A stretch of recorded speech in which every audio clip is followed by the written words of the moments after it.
I'm out of control, I'm out of control, out the park, centerfold, yeah, hard to say, overload, ain't no parking space, on the road, yeah, I'm out of control, I'm out of control, out the park, centerfold, yeah, say your breath, I'm too cold, yeah, devil hate me, wanna take my soul, yeah, I am just a source of what you stole, I'm about to knock it out the park, yeah, centerfold, yeah, hard to say, yeah, overload, what they want cause they want yo, yeah, told them don't let me get in my zone. Play it safe,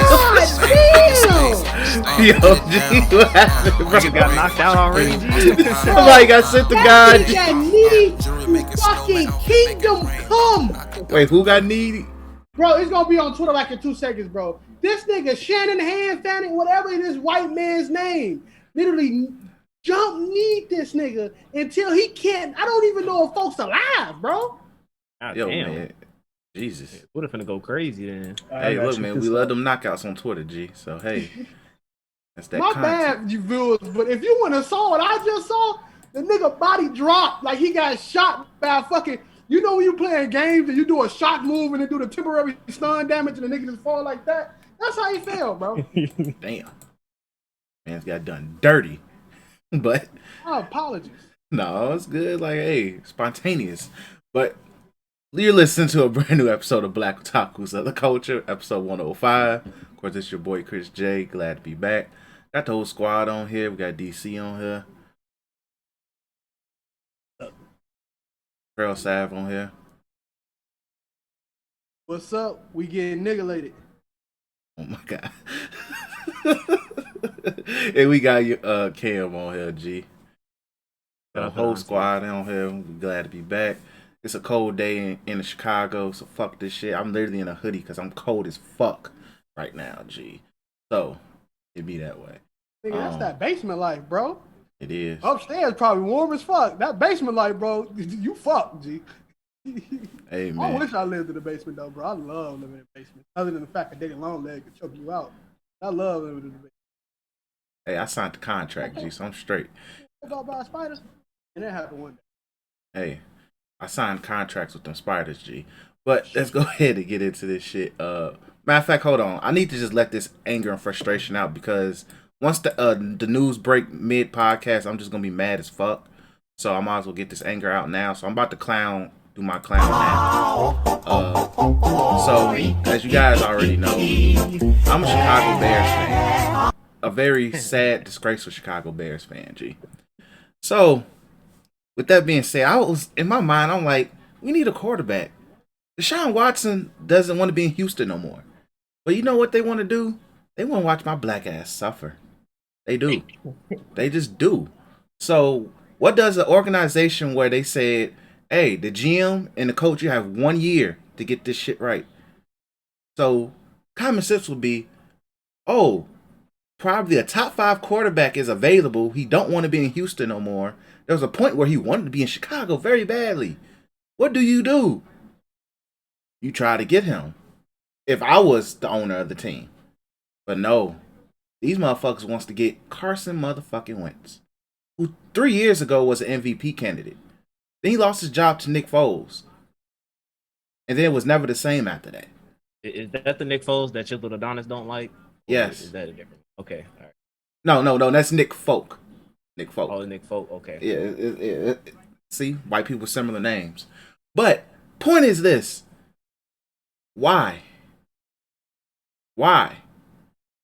I hate this organization. But you know what I'm going to do? It don't make a difference. Toxic relationship as a sports fan is horrible. I'm mad I chose to give a commitment to the Bears. I don't give a fuck about the Bulls like this. I care about the White Sox enough, but literally it's baseball. Who cares? But the Bears, I hate this team, G.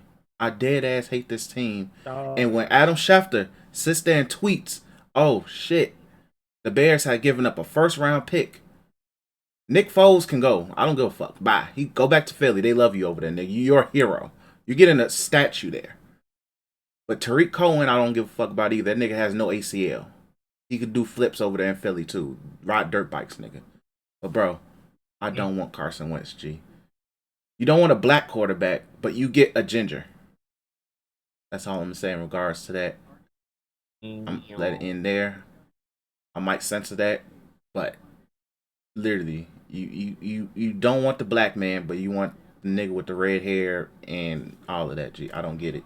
Oh, bro, you gotta say that nigga. Ginger is not a curse word. Them It's motherfuckers not. know what they are. Oh, okay, cool. I just had to make sure because I don't want to offend you never nobody. know, bro. I Because thought you said you niggas got a gender. Like you was calling this nigga gender fluent or something. I'm like, yeah, you might get a sense of that. I don't know, man. You You said know, ginger, 2020, you niggas- anything can be taken out of Anything you can be know. taken sensitive, but hey, we'll see. Them hell motherfuckers know. Tell them to meet me out in the sun if they got a problem with that. Tell Them them to niggas meet go me out in the sparkle sun. like they some Twilight vampires. I Don't do swear. that. But yeah, man. So I had to let that rage. I had to let it go. I feel a little bit better now. So with that being said, let's go ahead and do what we always start every episode with. What we've been reading, watching, and playing. So I'll go first. Playing 2K. Play some Madden. I played some Spider-Man. It feels so good to play Spider-Man without worrying about it's going to crash. It was a very peaceful session of playing Spider-Man and beating niggas up. It sucks that I'm a little rusty and I'm like most of the way through the story, so it sucks. So I was getting beat up by the big niggas, a group of big niggas and shit, so it was frustrated. But still such a fun game. Then I actually also just get this quickly out the way. I actually looked at the visual demo of Resident Evil 8. It's like you're controlling yourself walking around and then getting attacked. It's pretty as hell. It's a very beautiful game. It's weird to call a horror game beautiful, but in terms of like graphics, it looks really nice. The environments is really nice. It's very lifelike. The little details is what captured me. And all of that. They did just confirm that it's gonna have 3D audio, so take that as how you want. And all of that. But Was like you I said, excited it to get looks choked nice. out by baby girl vampire lady? Yeah, I did get choked out and all of that, but me and Chaz had conversations about this game. Watch her have a dick, and niggas gonna be mad as shit. He most likely have a dick, but you know, Browsette had a dick too, and people didn't care. Niggas don't But, care. You know, Futa is very popular. G. Futa That shit is might extremely make, popular. That might make it even more popular. G. That'd be unfortunate. We have a I don't want to call him because I think the bond listens to the podcast, so I'm gonna call him a friend. First, I was gonna call him a B-side friend because he never in the parties, but a friend. His Twitter feed is full of that shit. Oh, He knows what? it. He knows it. He don't deny it either. So he just it's not something that he's into. He sees the shit and it just He just shares it. I don't fucking know because he has a full-fledged girlfriend that he lives with, and she ain't got one of them joints. She ain't got a shaboinka. So it's To each his own, man. that's what I'm saying. No The mind is judgment, the Jumanji. mind is a very cool dude. He is one of the most open-minded niggas you can ever.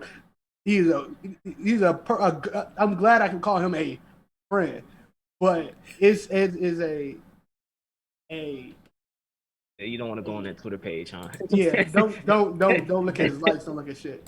They had what the homies did to me. They was like, go look at Demond likes. I'm like, man, shit wrong with that. I never looked at it. So, but what I'm about to say before I talk about one of my good homies, Demond, the developers got so much praise for that one lady in that demo that they sent out a cyberpunk type thank you for a whole paragraph saying thank you. They definitely did, like, bro. It was like we didn't realize y'all was legal. I was like, yo, Capcom, shut your goofy ass up because you know you was gonna get. You made a fucking gigantic ass Amazonian with big ass titties. G. I think they confirmed honestly think niggas. Yeah, she's like 10 feet tall. Yeah, bro. Yeah, she's an Amazon. And she got some big ass titties. titties. Game of Thrones, what a big woman at. That's big woman literally what's happening. If I ever play that game, that's all I'm saying. What a big woman at. Like, thank you. After I get choked out, I'm logging off for uninstalling. Serves my purpose. But yeah, man. But overall, like I like how the game looks. For it to be, it's still a tech demo, regardless how I view it. It's a tech demo, but it looks good. I like the environment. That's because that's where you're gonna spend most of the game at. So it is what it is. So that's it for me for playing. Watching Promised Neverland. I think the strain, some How do of the you strain feel? from the manga. Because they said that they skipping the Goldie Pond arc. Yes, What? yes, Yeah, that's bro. Gee, no, hear me out because spoilers if you didn't watch this week's episode of Promised Neverland. For some goofy reason, they was. I don't know what he said. I don't even blame you, bro. I don't even blame you. Hey, because this episode threw me off because I'm like, I don't like it's the beginning started canon. And I'm like, why the fuck did Norman pop up at the end? Yo, They confirmed. They said that they said they skipping that shit, bro. Why? That's the best arc in the freaking show. Okay, full disclosure, I'm not the biggest manga reader, right? That shit, some of that shit, I get bored. Reading the Goldie Pong arc page by page, there was legit suspense in that shit. So It was. I felt like niggas was about to be packed to these demons. Promised Neverland is the biggest shonen letdown in history. Changed my fucking mind, bro.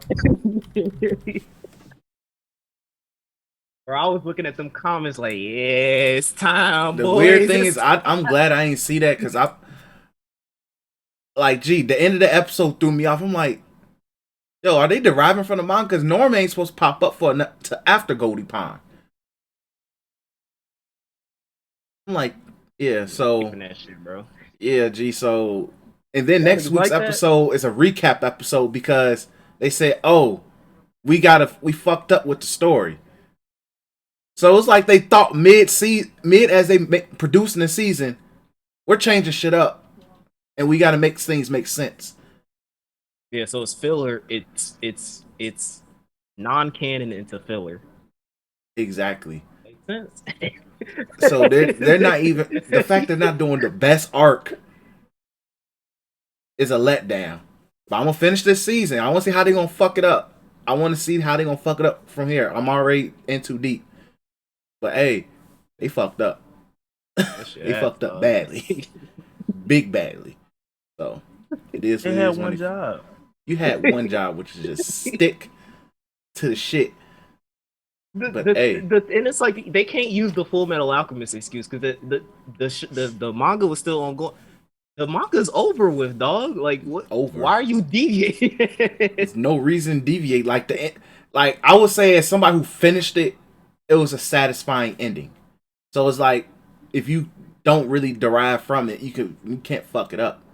The way they just did it, I'm like, this makes no sense. They fucked up badly. I want to see how they're going. I'm gonna stick to the end and see. What else did I watch? No, go ahead, DC. No, go ahead. But like, if they skip, there's a lot of things that happen in Goldie Pond with like the overall plot. It's not just like it's plot like and world building thing. Yeah. And then like you're not introducing There's Loomis. more than one fucking group of humans in the world. That exactly. And you're not introducing Lewis, or whatever the fuck his name is, who's technically at the end of the manga was a very important character too. They fucked and up. isn't there stuff So with my the demons question because is, they went to go see Norman hopefully this shit's like a fever dream or some shit. But when they get to see Norman at the end, was his crew with him? They just showed Norman, and I was like, because like they were getting followed by some demons in some village, because they were in 3 seasons. That's what it's looking like. It's like a 3-season joint, and that's why they skipped Goldie Pond. Because if they showing him now, they probably infuse Goldie Pond with the Norman saying we gotta smoke these demons type arc, and then the final season gonna be the 3rd season, bro. Probably, but this That's the the only thing. how I can see it because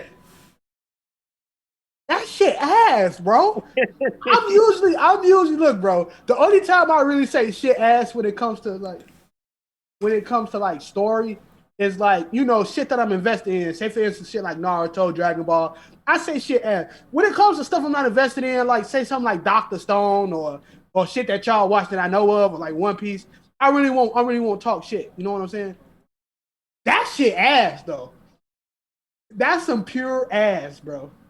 Yeah, that's bogus. It's bogus as hell to me. But I want to move on because that just hurts my soul. Doctor Stone's really good. I have enjoyed Stone Wars so far. G. Stone. Hey, but yeah, Doctor Stone's been really good. They're at the episode because DC, you read the manga, right? Yeah, I do. Yeah. So what just happened this episode was they got the phone. They finally got somebody to switch sides, and so now like Chrome got captured, and he was standing up to Tsukasa like, "Hey, look, man, you nothing but a bitch, and I ain't." And he respected his gangster. So, Okay, I know where y'all at. Y'all yeah, at the war where they're going at each other, right? Yeah. Okay. And the dude who got crazy hearing looks like he's a double agent. It seems like. I like dude, so. I forgot his name, but he was interesting. Yeah, talking about dude with the like that hair strand thingy, like he has different colored hair, and he wears like the purple coat, whatever. Is it the dude with the hat? Is he like a sniper? Yeah, he's like he has a hat. He has like a taxi cab hat. Yeah, that guy. I think it starts with an R, like Ryu or Rio or something. I gotta something like that. I don't remember, but he was a very interesting character towards the end of the episode. So, but Dr. Stone was decent. I think that's it for major stuff in terms of watching. Reading, I ain't read nothing besides One Piece.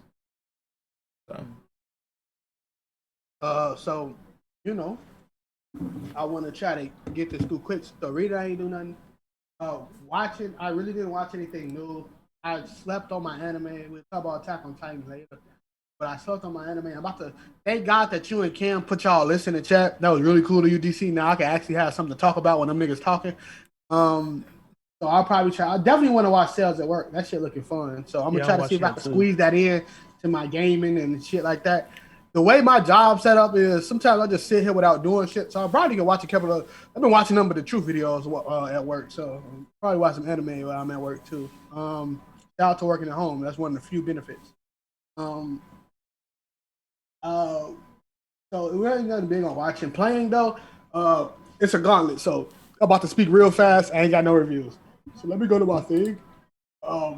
So it was I'm in a mode of playing it when I hate just playing nothing but sport games, right? So Control was free on PlayStation Store. Played that game, mid as fuck. I don't care what anybody says was the best game of all time. That's for niggas who listen to that dialogue. I abuse the circle button. But I will also it's funny because this is it's a Sony W and an Xbox L, so Control is also on the Xbox Game Pass, but it's not the Ultimate Edition. It's the Standard Edition. You hate to see it, bro. I heard from the people who love this game, I can't say my opinion on it. Them niggas love this fucking DLC, especially whatever Alan Wake the fuck is. But that's only if you like the talking, which I guess you don't. Hey, abuse circle. The shit of that circle, but no, I would say this: the biggest thing on this game, and that's not a cap. It is whenever this game came out, it is one of the most beautiful fucking games you will ever see. Like the visuals in that game will blow your fucking mind. And if I had a better TV, I'd probably have a seizure. It's like it's almost up there with that banned Pokemon episode. How crazy those visuals are, dude! Like it is really fucking good. Oh, you mean the Caesar episode? Yeah, it's because they used like the it's not. I think it's RTX or something like that, where like when you take shots or when you do stuff, everything in that game has a realistic element to how the physics are handled.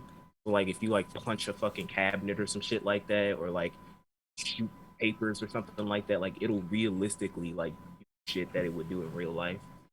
Not just that, right? But the way the scenes are, especially some of the story scenes, like when you walk in like it was a certain place I was walking to, and then there was like the shadow of the person, like a shadowy figure. That was real life. That was like a real person's skin, but it was in a 3D world. The way they integrated that shit is like it's just beautiful, bro. But the game also is boring as fuck, so I ain't played that much of it. It's also a Metroidvania. Not Metro. Yeah, it is Metroidvania because it's a big ass map that you got to do a lot of backtracking and shit on too. Bro, they don't even put a fucking quest mark for you. You gotta find that shit yourself. That's dead. You'll be fucked if you don't listen to dialogue in that game. And guess who don't listen to dialogue like that? Bro, the reason that guy. Okay, so it's not me of like, I don't listen to dialogue. I listen to dialogue. I damn near can tell you every fucking Family Guy episode up until 2008. I listen to this shit type of shit, bro. Final Fantasy 15. Niggas know it. I damn near can finish some people's sentences how many times I played that game, right? Fallout fucking 4. Me and my brother will randomly say, Chris worked with us. We'll randomly say shit from Fallout 4 at the job. I know dialogue. But there's a difference between this and being bored out your fucking mind while playing it. They're talking about like deep psychological shit. Like, Not my Oh, so it's I'm pretty sure Origami. it probably do got a deep ass meaning. I'm not a deep ass nigga. So, like I said, other niggas probably find that game good. I'm not saying it's not good. For me and personally, I got bored as fuck. Will I ever beat it? The world may never know. Play Black Ops 3 with the homies. So play Apex. That game is also ass, but I got my first win. I promise extra I'll play with that nigga, bro. This game is taking place on my PlayStation. I ain't got no space. So if some more ass games come, I already made my I fulfilled my promise of extra. That shit. Personified Strikers. It's about to put out. 2K, the league been awesome. Listen to Threes of the Ring if me and Chris will go in depth, I guess. Battlefield 1, me and the guys have to play that like soon. So I bought a few new games, right? Because niggas be bored. But I'm not buying any full price games after Assassin's Creed Valhalla basically took advantage of it. So PlayStation got this under $15 sale and there's a whole lot of games that's cheap as fuck. So I bought a couple games, but I didn't buy shit that's like, known and shit like that. I bought some games that I wanted to see how it is. So full disclosure on me, I hate the fact that I'm not a PC gamer just for one thing, and I will never be able to play the Total War Warhammer games. Those games are like fucking known throughout the PC community, like the Total War Warhammer, the Total War Three Kingdoms, like them are. But you gotta have a real nigga PC, or your shit gonna be crashing a lot. Or it did things like Crusader King, shit like that. I love like the strategy RTS. Boom, yeah. I love them games. So Total War came out with a console game, but it's more of like a slashing, like Left 4 Dead type thing. Me and Dion copped it. If anybody want to ask how much that shit costs, it literally costs like $9. That didn't even think about it. Marvel Legos Avengers. I love the Legos games. Yeah, those are good games. So that shit was like $10. None of these games I'm gonna review for you unless they absolutely ass. Lego games, I will say this. Lego games are the funniest games that have ever happened. I don't care what anybody says. You look at that shit, you will laugh. I don't care what type of sense of humor you got. The fact that Nick Fury's running joke in that game is all he do is drink fucking Slurpees, bro. Who thinks of shit like that, G? He literally walks around drinking a purple Slurpee. And then like it's funny as fuck. Hard as shit as well, but it's funny as fuck. So that's really me. I don't really got anything else to say. I won't like have any games to review until like me and Cam play some strikers or something like that. Oh yeah, I was like, hey, I'm playing Destruction All Stars with the homies. Y'all need to download that shit. So I downloaded it. I just haven't played it yet. I heard that shit booty butt cheeks, bro. I'm not finna get that shit. So I deleted it. But if y'all ever want to give it a try, just let me know. I'll make some space. I got a lot of games I can delete. Trust me on that. I heard that like most of their popular game modes are solo queue though. Are solo? Yeah, solo queue. Fuck that. I'm down to play with the homies, my nigga. But that's it for me. No. That's not it for me. That's not it for me. Cam know what I'm about to do. No. Cam know what I'm about to do. That is not it for me. That is not it for me. Let me tell y'all something. Y'all see that nigga behind me, man? Y'all getting used to that nigga behind me, bro. Get fucking used to him, G. Because that's the motherfucking GOAT.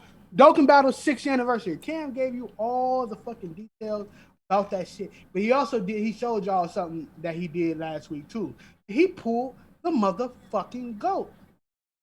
In my eyes, I can't say nothing about it, right? Cam was right. He did what he had to do to get that motherfucker. I did too, but I didn't get that motherfucker during that time, right? So you know what? I wasn't depressed. I didn't curse the fucking game out. It is literally a fucking gotcha game, which is in terms of what Chris doing right now in sports. gambling. Getting fucked. So and that's really much it. It ain't too much into it. Like you can't really get mad when you basically shot yourself in the fucking foot. But I woke up on a Friday and I was like, I get paid early. I was like, I'm not gonna put a lot. Let me put a note just to get one pack. Let me get just one little pack right here. You know what I'm saying? Hold on, this little bright. This bright as fuck. Nobody can see that. See, it's like they said, if you look at God's face, you can't see it because of all his holy and greatness. This is Goku right here. All right. Y'all can't see it right now because I came to the face of the Lord. I can do this. Y'all can't do that. Y'all can't do this. Y'all can't do this at all. So I got Goku, long story short. What did it cost? As Thanos would say? Everything. Everything. Everything. But yeah, that's it for me. Yeah, I'll be quick too. I'll start with, I think we're talking about everything I read. So there you go. Here's a good picture for you viewers. The Goku. Better picture. But yeah, like I guess I'll talk about a lineup that I talked to Cam about this a couple days ago with the rental girlfriend. So I guess I'll talk about it since I've been reading it. I do the arc that I'm on. Y'all don't care about spoilers, but no, go ahead. So the Mizuhara dynamic with her with her mom, with her grandma, where she wanted to act in a movie for her grandma because her grandma was an actress. So that whole arc finished, the grandmother died. And so she's dealing with the grief from that. Yeah. And so Kazuya basically did everything he could to, cheer her up, and she finally let herself go and cry. And she's opening herself up to him now. And so she's now finally showing that she has feelings for him. So she's like blushing on the side, but he never sees it. So he thinks he's fucking up, but it's working. And so this recent chapter, I think she asked him again, "Do you like me?" And he was going to answer, but she's like, "Oh, you don't have to answer. It was a stupid question." And then he answers and says, he doesn't really answer, which irritates me, but he does say, like, "You are the perfect girlfriend," which is ambiguous because she's a rental girlfriend, so you can't really. Nigga's a goofy, bro. Nigga is talking himself out the coochie. You aiming for the perfect girlfriend? Hey. Some people like to see chicks with dicks. He like to put money in their pocket for fun, man. To each his own. But he's trying to, like, she sees it as that, but then he further clarifies. He's like, "No, I view you." He was gonna say it, then they get interrupted. I forgot what happened because I read it a couple days ago. But so they go in front of her. They walk back to the apartment, and he says it again, like he fully says how he feels to her. But he gets cut short before he says like the full thing. But she basically gets the point that he likes her. But his homies pull up, and she dips into the apartment, so he doesn't see her reaction. He's like, "Dang, I guess I messed it up." Well, at least I told her how I felt, I guess. And then she's in the room, like blushing, saying, like, So it's basically the little love dynamics are about to. So I'm just remind y'all, these people are in college. These are grown ass adults. So they don't Japanese people timid as hell. So because me middle school me would have been in that. I would have been down, totally man. Everything. No hesitation. No hesitation. I would have just straight. She asked me at the table. I wouldn't even wait to that point. I would have told her how I felt out the gate. So you know what, Chris? Did you watch this episode of Horror Mia? Yes.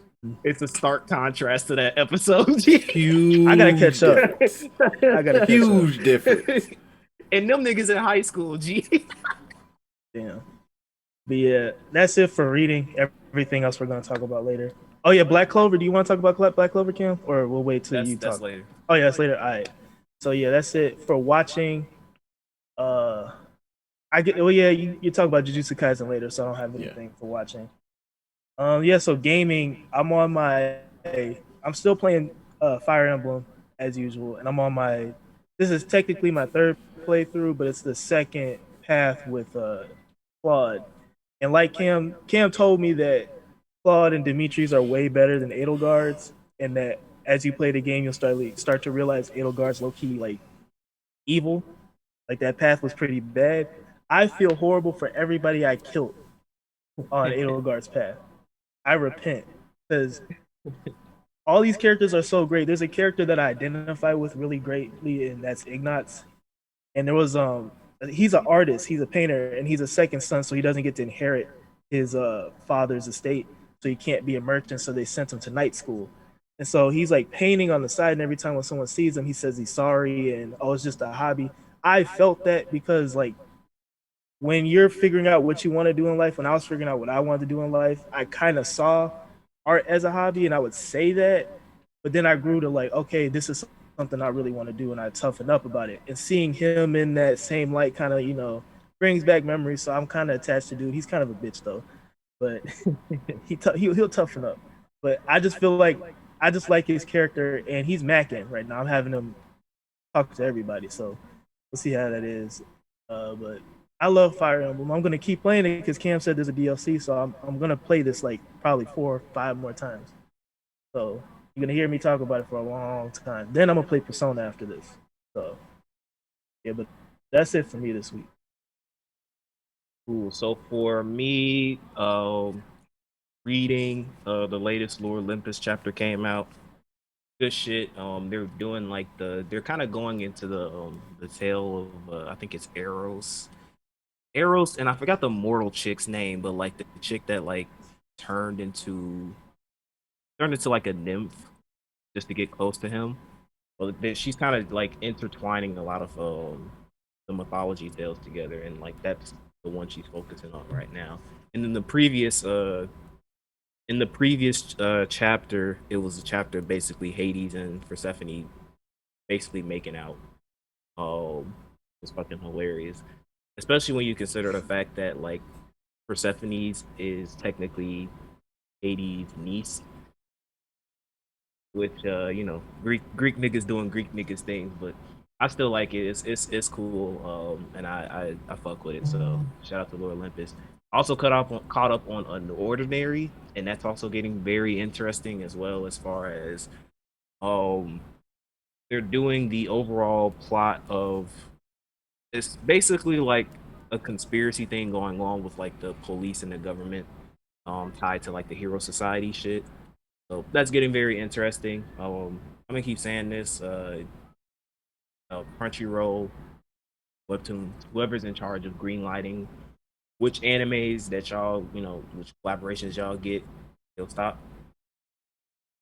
this no name shit, and let's get some good shit in there. For watching, Cells at Work, really good episode of Cold Black. This episode basically went into what caffeine does to your body, what caffeine addiction does to your body. So basically, if you drink a bunch of fucking energy drinks, like nonstop coffee, shit like that, it basically goes into depth on all of that, like what it does to your red blood cells, things like that, and the negative consequences that it has on your body. Very interesting episode. I liked it. And then Cells at Work season 2, basically, I didn't watch last week's episode, but like these 2 episodes are basically dedicated to I forgot what they call, like electric, like basically helpful bacteria to your bodies that like help you.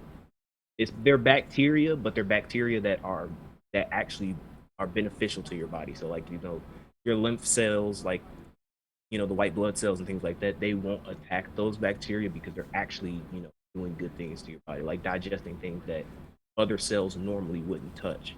So very interesting stuff. I like it, and I'm looking forward to seeing more. Unfortunately, I don't know if you put this in the news, Chris, about the changing, the fucking schedule changes that these animes are having. I forgot to add that, but I know I saw it, but I forgot to add it.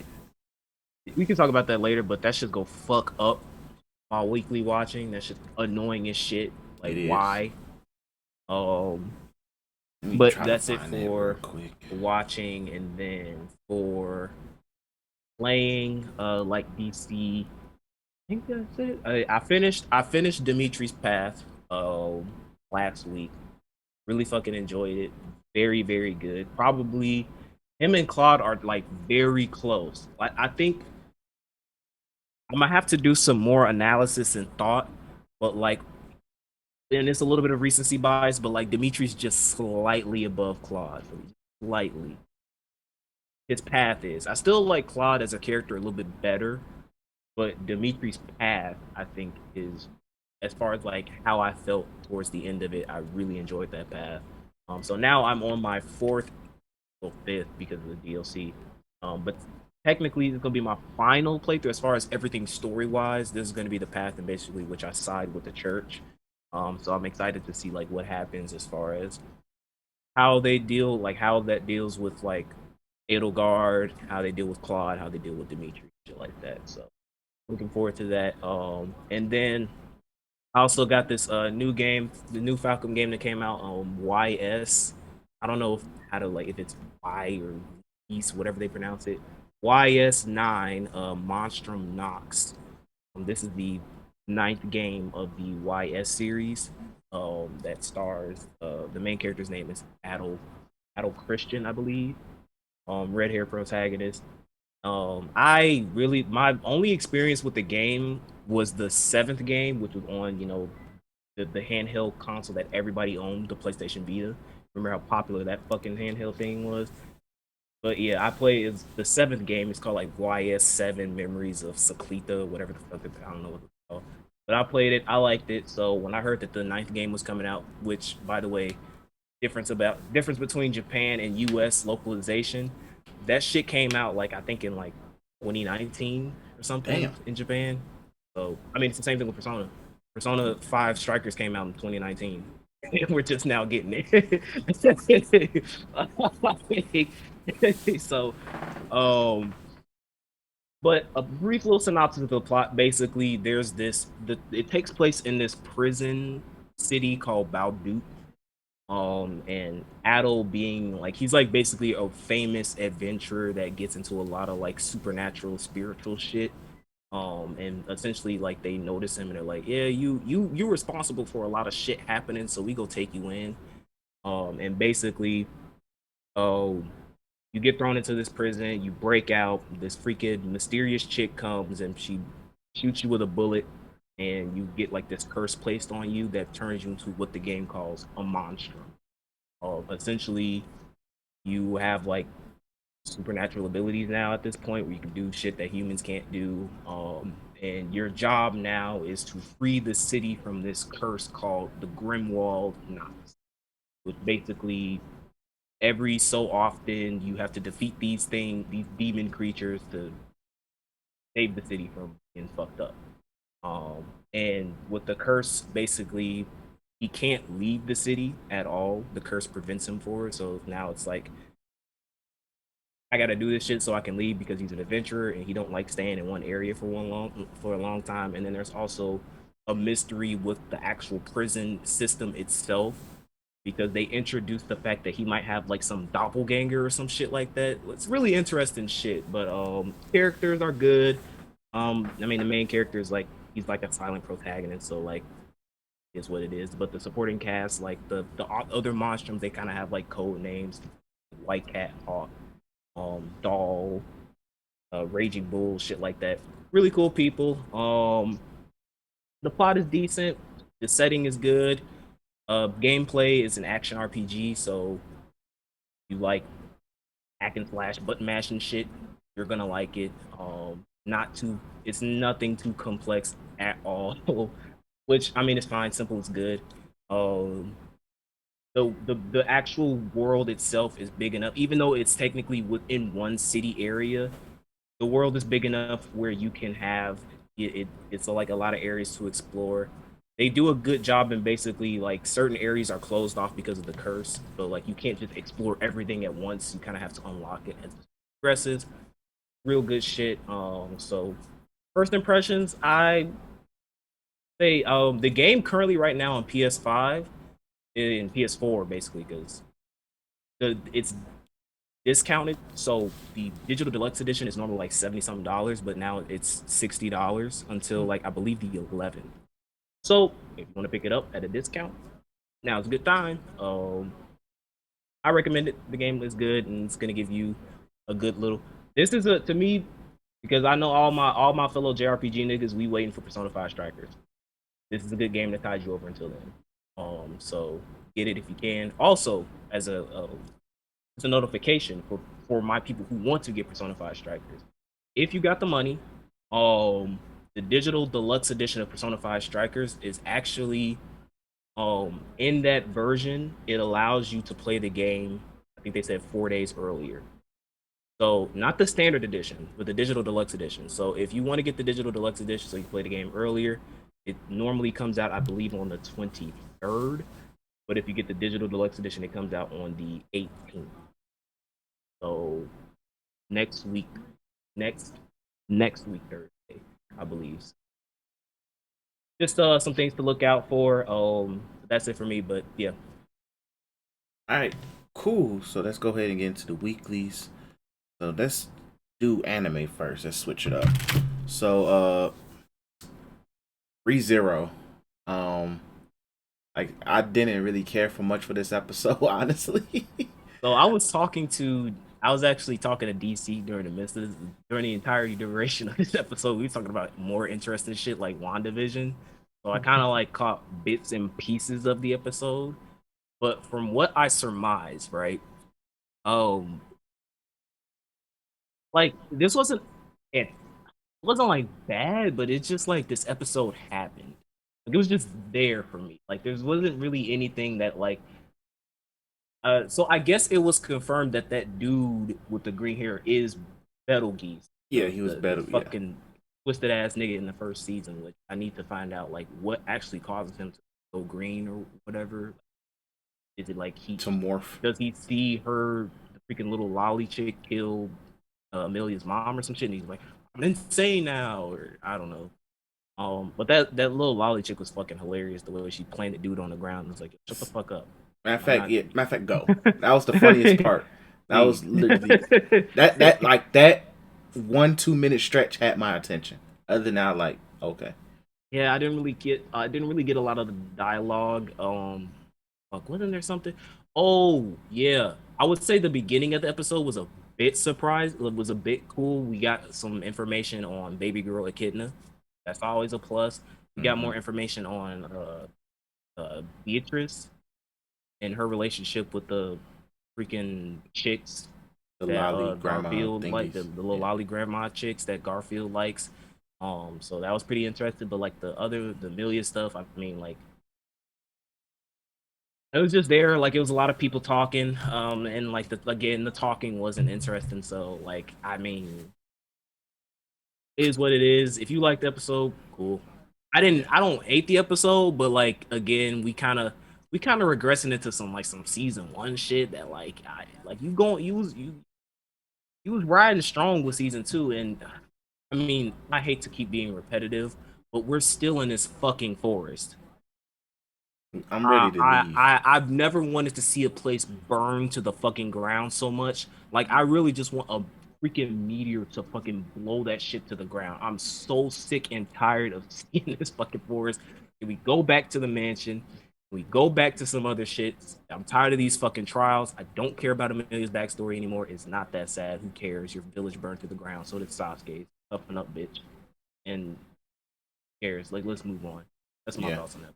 I'm done. So let's go ahead and talk about Skate. Skate was. I love this episode. This was a really good episode. This was a really good episode. Pedo folks, Pedo Orochimaru on a skateboard. That nigga cold as fuck, bro. That man is different, bro, but he's very different, G. But the shit he can do on a skateboard is wild. Very wild. That nigga was dancing on the skateboard, G. Like that animation when he was like, "Oh yeah, I found that you, nigga bro." was salsa dancing on the skateboard. This nigga is G. racing you while dancing on this fucking skateboard, G. That's a different type of nigga, bro. No, before the race though, when he was about to smoke the square, he was like, "Oh, okay, okay." I respect that, G. I respect. But like when my man's Langa did the flip when he was trying to avoid the love hug. The fact that my He man was has just a like- move called Love Hug, G. Then this nigga like activated the fucking Sharingan or some shit, Yeah, and like this- fucking like this nigga started fucking skating like a god. This nigga turned around, called up to him, he was like, "Yep," and doing all this shit. I'm like, what the fuck is going on, bro? Like these niggas got superpowers or some shit now. Yo. My man's was giving him a heart attack on a skateboard, G, by looking at him, bro. I was like, G, what the hell's going on? Too much going on right now, G. But it was a very fun episode, though. Really, really good. I'm trying to figure out how the cops got involved. Like, G, they've been doing this race down this hill for like, it seemed like years. The cops just now want to show up and be like, "Hey." The buddy was pissed though. Adam was pissed because he was like, "Yo, give me the fucking superintendent because I'm about to talk to his ass." He said, "Hey, look, man, you don't like your job, don't you? Next time you send some cops down this way, I'm popping up on you and your kids, man." But if you have not watched Skate Infinity, G, if you like skateboards and shit like that in an extremely shonen fashion, this episode has hit the shonen button to the max. They said, G. we're going shonen did. with this. There's like these niggas got superpowers now. It's like, come on, G. But yeah, really fun episode though. Let's go 2.43 volleyball. I'll let you talk about this, okay? So this was a very story heavy episode, but I kind of liked it. The main character, fucking the black hair Kurabe, kind of pissed me off at the first because he's like kind of like slacking. Like he's like, it's not my fault, but I'm like, nigga, like he wasn't taking any responsibilities for his action. I was like, That's the annoying thing about his character. He doesn't seem to own up to anything. Like the bitch tier shit, bro. I'm like, come on now, bro. But aside from that, I did like the fact that like they kind of finally breeze through this stupid ass plot point of the kid trying to commit the dude who tried to commit suicide because of volleyball. They went to Tokyo. They met his old team, and they basically found out that they trolled that nigga.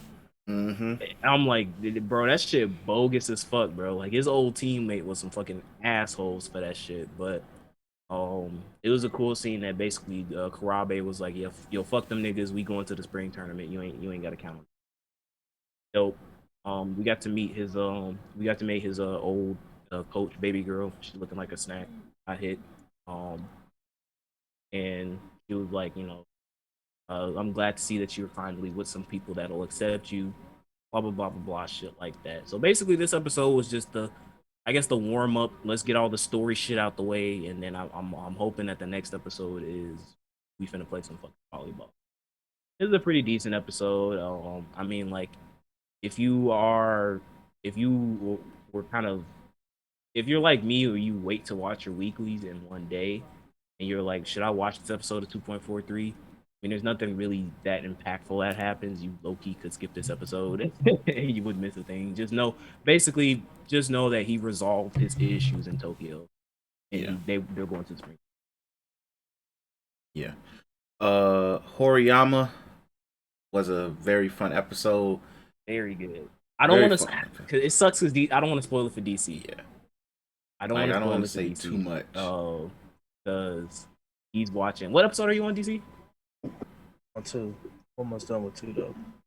But I could go. You just hit me up when y'all done talking about it. Nah, I mean it's not. Nah, we could wait. Yeah, because when it comes to romance, DC, I like your opinion on shit. So when you catch up, we'll go back to it. But I'm gonna catch very up fun quick, episode. There's only 5, right? I think it's 5 now. So, but this was a very fun episode, though. Really good. Just know, word of advice to women: just ask questions, G. That's all. Please. It make all our lives easier. Thank you. But stop throwing them books, G. It hurt. That too. Attack on Titan. So let's get hyped. Daytra, you can come on, unmute yourself. So So this week on How Attack should we on tackle Titan. this episode? 'Cause it's a lot of shit. Gee, It's look, a lot of that shit episode today. was mid. Them little fucking kids got their ass beat. That's what I was like. Let's fucking go. I think one thing that Mappa is doing is playing like the best thing Mappa is doing is Aaron's character. That's fucking it. The rest of that shit is not as good as whoever had it. Was it Wits or some shit like that? Wiz, whatever. But yeah, The reason I was looking up on it and it was like something that involves like that it's not crunch, right? But it's another word for it that they're trying to.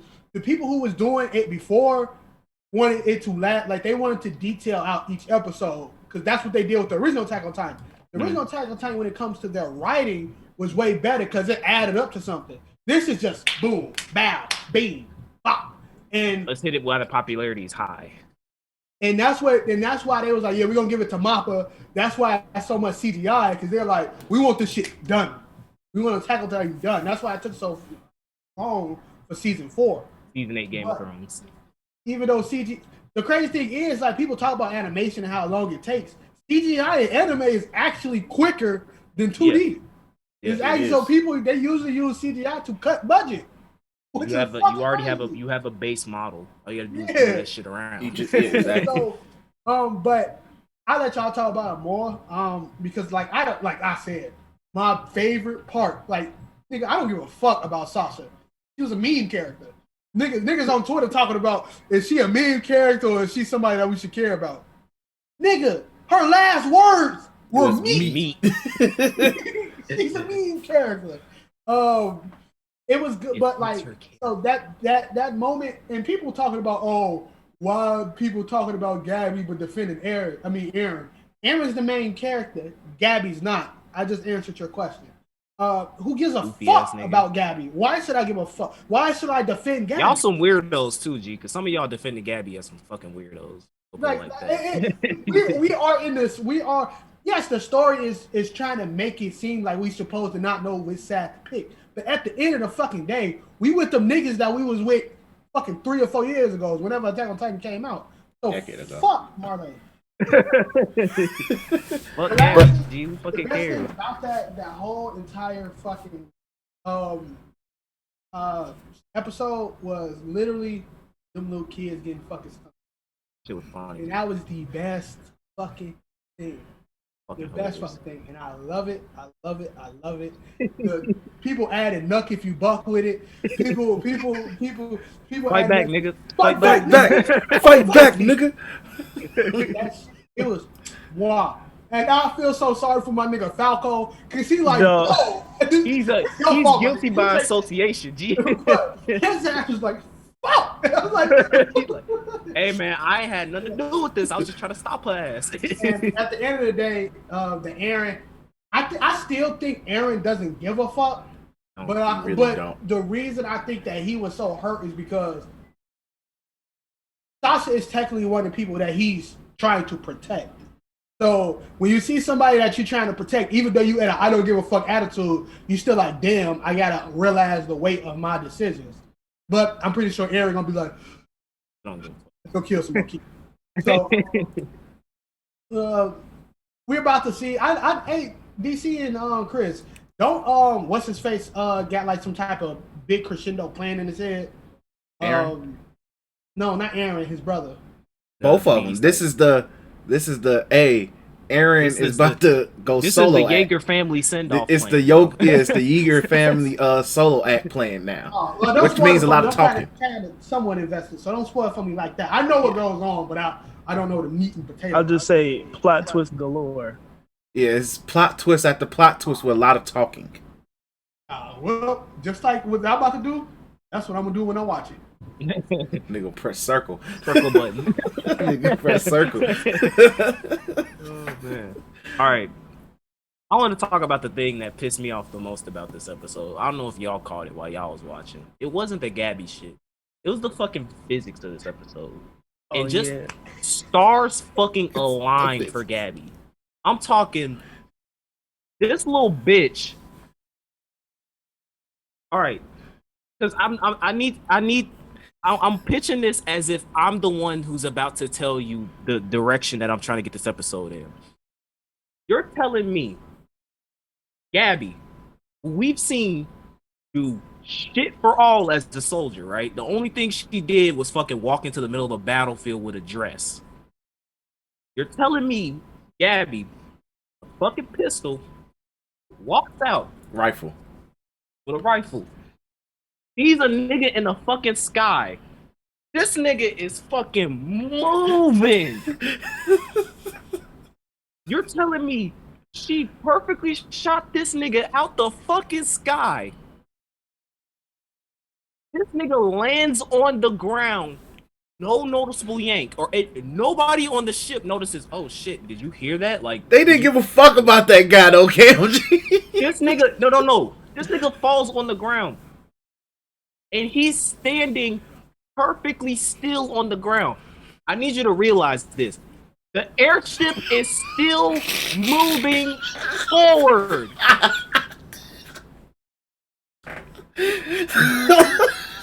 The fucking airship is still moving forward. And his body is perfectly still on the fucking ground.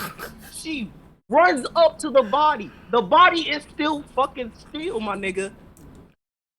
He's having this long conversation with fucking Falco. The airship, I need y'all to realize this. The airship is still moving forward. Bro, if I could pull it up without us getting copyrighted struck, G. He is talking to this nigga. She takes time. She's like, oh shit, like look at this stuff. She's talking about, they're having a legit one-to-one conversation. And she fucking shoots the fucking thing in the air. Falco grabs onto her and they move up. And you're telling me they hear this bump. Nobody, except for that Sasha. nigga John. And Nobody Sasha goes. You hear? He goes like, "Did you hear that?" And they go like, "Fucking cares."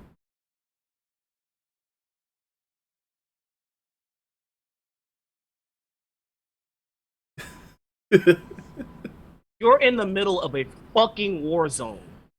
You mean to tell me all of y'all niggas are over there party prematurely celebrating while one of y'all niggas is still out in the fucking field in the middle of an active fucking war zone where it is shown earlier in the episode that there are people who are assigned to look out for the people who are on the ODM gears.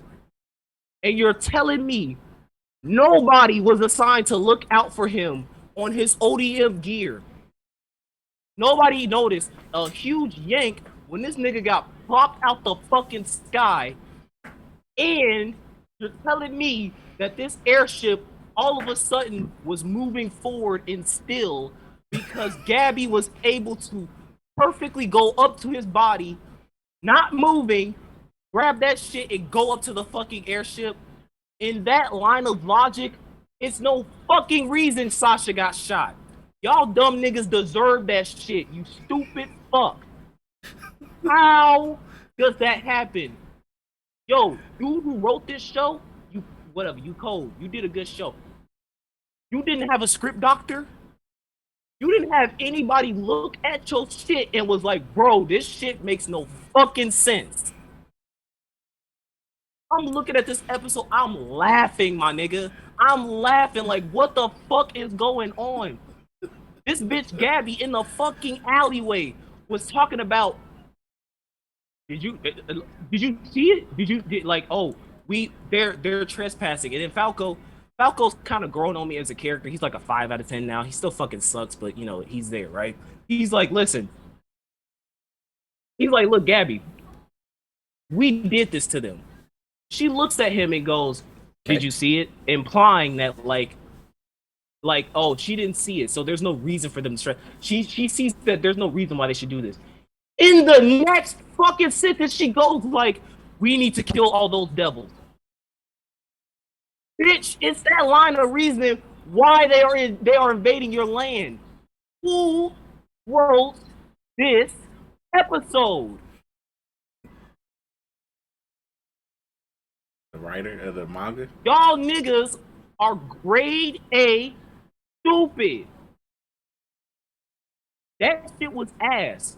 Fuck the Gabby shit killing Sasha, right? I already hated Gabby.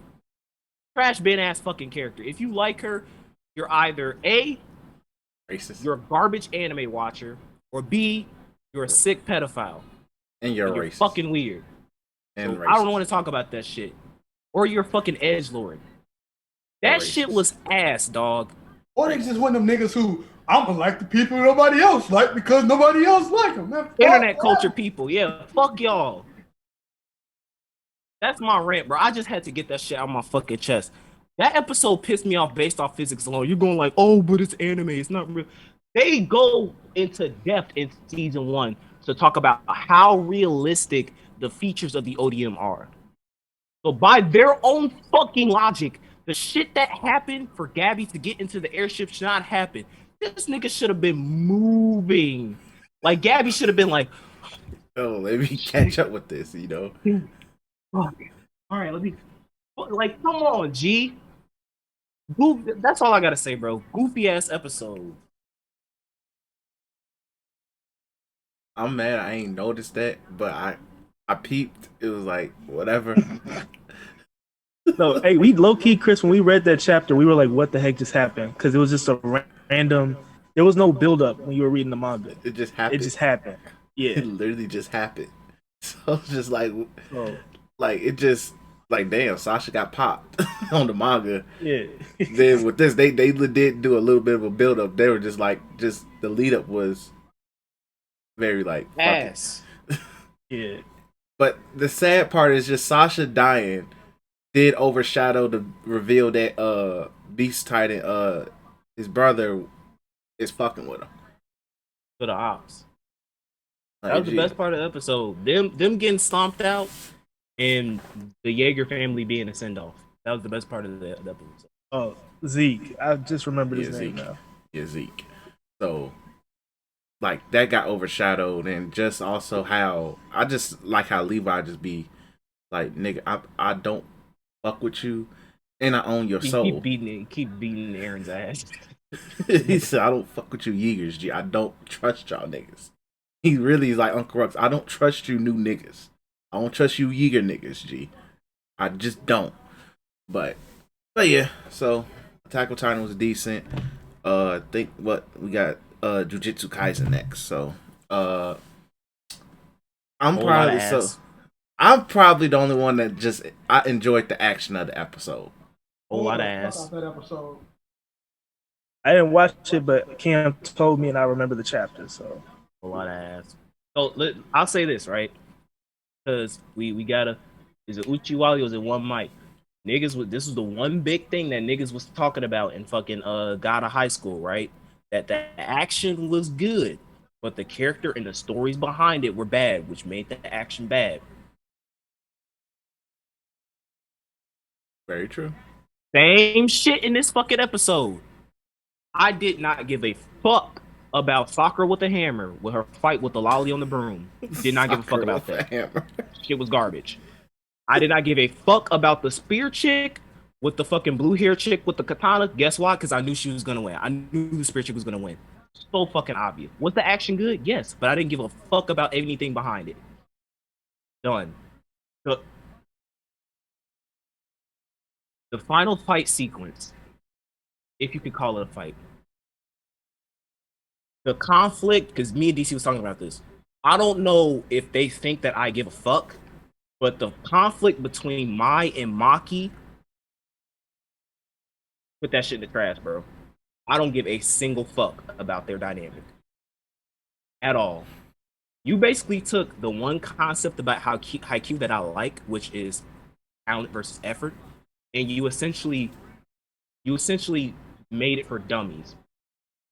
Mai is talent, and Maki is effort. But you fucked that up. Why? Because you shonified it. You basically told me that fuck talent. It's all about effort. Through those fights. Cause like Not once was I like, oh shit, is Mai gonna win against Maki? Oh no. Is the gun wielding chick gonna do something against the fucking spear chick, which they've been building to be one of the strongest bitches in the fucking school? No. No agency. Not one of those fights had agency, Chris. None of them I just enjoyed had the action. agency. You knew who was gonna win from fucking jump. You knew the hammer chick was gonna win. You knew Maki was gonna win. Twice.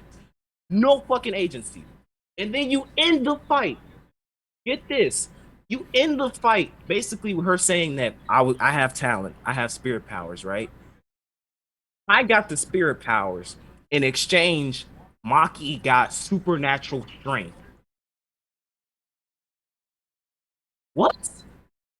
If you were going to do the whole talent versus effort shit, why didn't you just make it like Black Clover, where Asta was not shit at all? This nigga could not fucking use magic at all. He wasn't like the gods blessed him with supernatural ability. We saw him work from nothing. Why didn't you apply that same effort with the Maki versus Mai thing? She was not born with no spiritual blessings or whatever. She was fucking she's nothing. She's a loser. And she was able to, with pure strength, she was able to get to where she is instead of some half-ass explanation of, oh, she was blessed with supernatural strength. Garbage. And then you use this excuse that Mai doesn't like Maki because she left, and it pushed all the responsibilities onto her. When you could have made it so much of a better dynamic of, like, me and BT were talking about this. You could have made it so that, like, Maki left, right? And Maki could have been like, oh, you could have left with me. You have the freedom to do whatever you want, correct? And then Mai could have been like, I wanted to, but if I left, they would have went after you. I stayed because I wanted to protect you. And in doing so, you made my life a living hell. Way better dynamic. What we got in this episode was ass. It was smoke and mirrors. That's what I call this episode. The smoke was good. The animation was fucking amazing. When you look at that mirror behind the smoke, it's an ugly ass bitch in that reflection. And that's what this episode was. Some problematic take, but he ain't wrong. He ain't wrong. Well, like I said, I enjoyed the episode primarily because of the action. Like, I do co-sign. Action was like, good. Yeah, the action was on point. Like, that's what really caught my attention with the episode. But I do like when they were talking about the Maki Mai shit and what goes on with their clan. I really didn't care. I was just like, can you go back to the fight? That's how I was. Can we go back to Itadori versus Toto? Please. Yeah, I kind of want that back too. But shout out to Panda Nigga doing shit though. Panda Nigga was on the episode. Panda Nigga he was on there. His brief cameo was like one of the best parts about this. Exactly. Like, my man just put it in work. He was like, look, man, regardless, we still in the competition. So it's just like, hey. So shout out to Panda Nigga. And also I just like how Kakashi folks, I forgot his name. Gojo. Oh, yeah, he talking Yeah, shit. Gojo was like, hey nigga, where's my boy Itadori and Toto, man? I want to see them fight. Fix your cameras, nigga. And she just looking at him like, hey, look, man, you know we trying to smoke this nigga. So, so like those were the interesting parts. But I do agree, I didn't really care for the Maki Mai shit. I really don't. But I did enjoy. But I did just enjoy the action scenes though. The action scenes were really on point. That's all it was for me. Daytra, I know you want to say some shit. Until further notice, bro, this is it. This is the scale, right? We got Itadori, like Gojo and Tondo are like right here, and then everybody else. Oh no, hold on, Panda Nigga too. I fuck with Panda Nigga, and then I like Kugisaki though. Yeah, Kugi. Yeah, the Sasuke like nigga. I mean, like, she's okay. No, the chick with the hammer chick. I like her demeanor. Sakura with the hammer, she's okay. But like Maki and Mai, yeah. Like people saying like, oh, I hate Maki or I hate Mai. I fucking hate them both. They're both garbage ass characters. They both fucking suck. People gonna rock with Maki more. That's the one who don't got powers because she gives off Because Rock Lee underdog vibes. Rock Lee shit. Yeah, She gives whatever. Rock Lee vibes. She gives Rock Lee vibes. She So dropped the niggas spear and gonna picked fuck up the with her. sword. That bullet, that bullet ability is but It's stupid. Okay. Yeah, Let me I talk actually about do this. want to talk about the bullet ability because that's stupid as Yeah. shit. No, not the bullet. No. Okay, so I just went on my rant about physics, right? Oh yeah, here we go. What the Oh. fuck was that? No. Seriously, Chris, you saw that, right? Yeah, it was fire to see, The but also I'm like bullet that makes no sense. The bullet was right fucking here, my nigga. You're telling me, okay, again, I get this is sorcery jujitsu shit, but you're telling me she was able to manipulate her momentum in that moment. Step back. Her arm is all the way back here, and she was able to catch the bullet. The animation was fire Bro. though, G. Who writes this shit, dog? Who? Animation was clean though. Grown ass The niggas went animation up to was the clean, drawing board G. and was like, bro, that shit wasn't even that cold. Because guess what? It showed me this, and then it just went to a stock image of her catching the fucking bullet. That's it. Fucking cares, bro. That shit was garbage. And then the fact, oh, she can only create one bullet a day. That was stupid. I'm like, G, like, come on, bro. Why do you use a revolver pistol?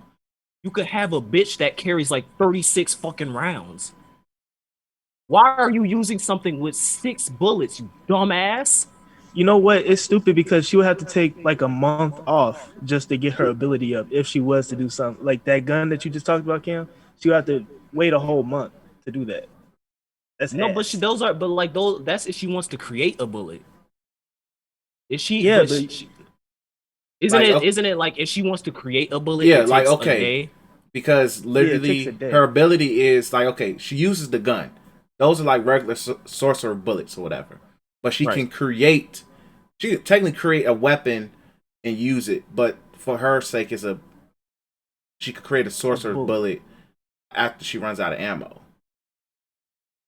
So she can use regular sorcerer bullets. So she can get like a fucking pistol that carries like 24 rounds or however many. Never mind. Yeah. Man. And then use that, right? Like, why does she use a revolver pistol? Something about magnums, G. Just saying, bro. Listen. This is gonna be a hot take. Man, G. Jujitsu Kaisen is Bleach 2.0. I will say that Cam's not wrong because I agree. It is basically Bleach. It's Bleach, but done. It's probably going to be considered better, but it is Bleach. That's not good. Guys in the party, so sometimes they hear y'all. Well, we in the podcast, but I got I mute them, right? Right. They flaming this bitch too they don't even hear y'all at the party, bro. They just started talking about Jujitsu Kaisen. That moment you flaming this bitch, they flaming this bitch, bro. Like this bitch is trash. Yeah, go, she garbage. Well, I feel, bro, that nigga Yusuke would be mad as fuck if he was on the squad. You got one shot? Oh yeah. Hey, wrap that shit up. Come on now, bitch. Come on, man. It took Yusuke like one day, like after day 2, he was like, "Oh, I can shoot 5 times. Cool, all right, shit." That's funny as hell. Though. Got a whole day. Let's move on to some good shit now. Yeah, go ahead. Y'all could do WandaVision, bro. So, all right. I've been ranting. I'm gonna let DC take the helms and tell them about everything that happened this week. But I've been ranting. I'm sorry about that, y'all. This is just releasing out a lot of pent up aggression. But go ahead, DC. Is my connection good? Just in case. Yeah, you good. You great. You good. Okay. So I'll just do like a quick summary. So, episode 5. Fucking hold on. I wrote notes down. But basically, in this episode, we get a lot. It's a longer episode than last week. It's 40 minutes, right? So, just a quick thing. Remember earlier when I think I told Cam this, where there was leaks that came out, and My sister told me that Marvel was gonna drop like 2 episodes and stuff, but when this episode came out, it was just one, and it was 40 minutes. We think that they took some like the reveal from episode 6 and put it in this episode, just because of the fiasco that happened, and I agree with that. But yeah, this episode starts out with the babies, and they're trying to stop them from crying, and Wanda cannot use her. She's trying to use her magic to make them stop crying, and she can't. And she told Vision to leave because she's using magic in ways that he doesn't want her to. And so she tried to do it out of his vision, but she can't get them to cry, and they end up laughing. Vision comes back, and they start talking about the babies, and then Agatha comes in and says that I heard that you guys can't get the babies to sleep. And so Vision he's starting to realize about how she just shows up and how did she find that information. He seems vividly like concerned about how does she know that information. And you see Agatha go up to Wanda and be like, do you want to take that from the top? Yep. And Vision peeps everything. He's like, wait, what? What's going And on? then Wanda, she falls in line with what Agatha says and says, oh, yeah, you can hold the baby. And then Vision's like, okay, what's going on? Did you not see that? She's like, oh, no, Agatha is always like that. And they're like, you can start to see that Vision is really, they're harping down on Vision, noticing the things that's going on in this episode. Agatha goes and says she's looking for dark liquor, acting really funny as Vision and Wanda are arguing. She sprays lavender on the babies to make them go to sleep and stuff like that. They continue to argue, and then they notice that the babies are gone. And then they see the babies aged up behind them by the staircase. And Agatha says, oh, I forgot. She's like, they grow up Yeah. so fast or something like that. Yeah, it grows up so fast, no matter what you can do, or something like that. So now we have the aged up.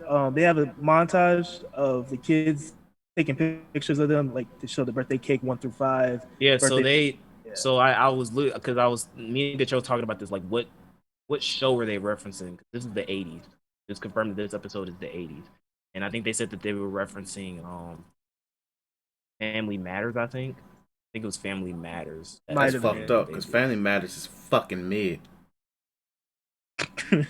not Family Matters. It's not Family Matters. It's a all in the family, something like that. I think it's like all in the family. Okay, I was about to like say. It's a white show, bro. It's very known.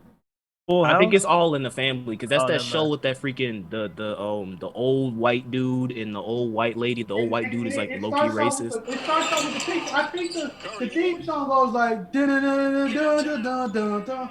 I never watched one episode, Full House? but I know. Full House? No, it's not Full House. They don't even though it would have been a perfect time for them to reference Full House because Bro, Yeah, I think Full House is a fucking lawsuit and a half. They try to do that shit, man. Like, I don't know if Disney got the foothold on Full House, bro. I think that's I wouldn't be surprised if that's NBC. Yeah, I think that's NBC. But boy, I know it. Trust me, my niggas. I know it. It's like it started off. I think the dad probably got like a fucking beard. I don't know. Well, I don't know.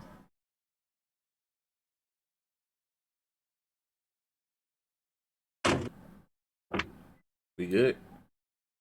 Yeah, but Yeah. anyway, so yeah, they had the little montage, baby picture stuff. The kids, I might be skipping over some stuff. Because I watched it.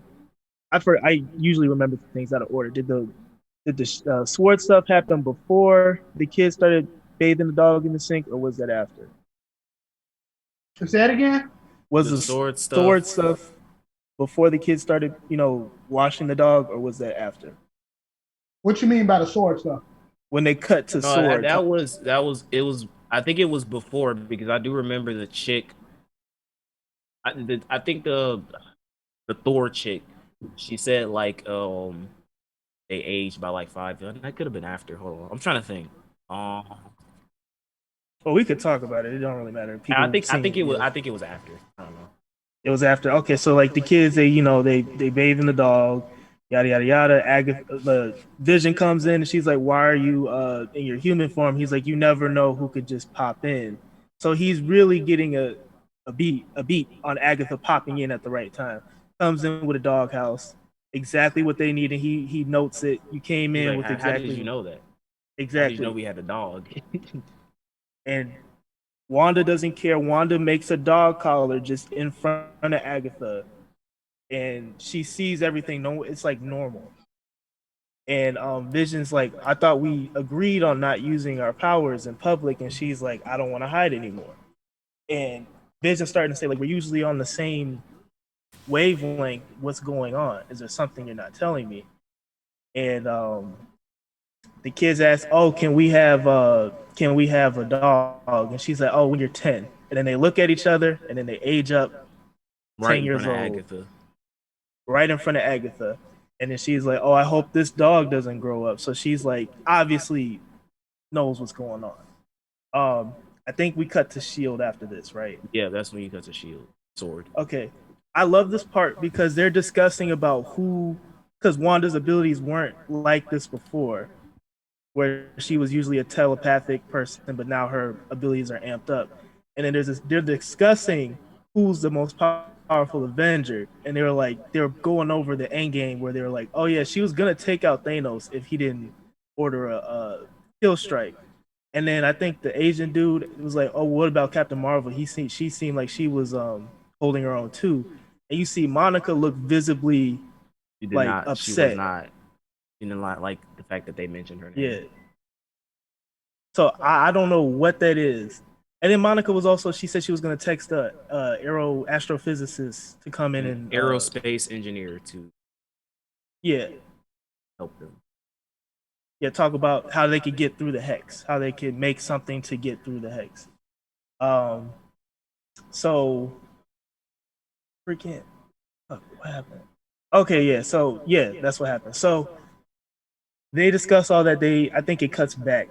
So the kids are with the dog. They trying to find the dog. And wait, no, that something happened before that, right? Oh, they get the drone. They get the drone. Yeah. No, but Yeah, they that get they the cut drone. back to the house. They cut back to the They come house back to though, the house. and that's They when do. they're talking about like where's the dog? We lost the dog, and then that's when Wanda they were they were talking about like the dog was lost, and they were also talking about the fact that like Vision isn't at home a lot, and Oh like yeah, and where's Dad? Wanda, Yeah, yeah, like where's Dad? Like why isn't he home? And then Wanda was like, oh, we're arguing and blah blah blah. You know, well, family is forever, and that's when they noticed that she notices that there's something going on outside. That's when they go and that's outside, when and the that's drone when they comes cut to in. the drone shit. And the TV can't see the drone because it's panning it out. But we like the shield. I mean, the sword agents see the drone camera, so they're knowing that whatever's within her reality, she's physically keeping out whatever she doesn't want people to see. And Monica is like, "It's me, Monica. Stand down. We're trying to help." Yada yada. The whole spiel. The sword director is like, "All right, we can't get through to her. Order the kill." Folks Right. became an And asshole in Monica, 2 episodes. 2 episodes. He he did. became an Yeah, asshole.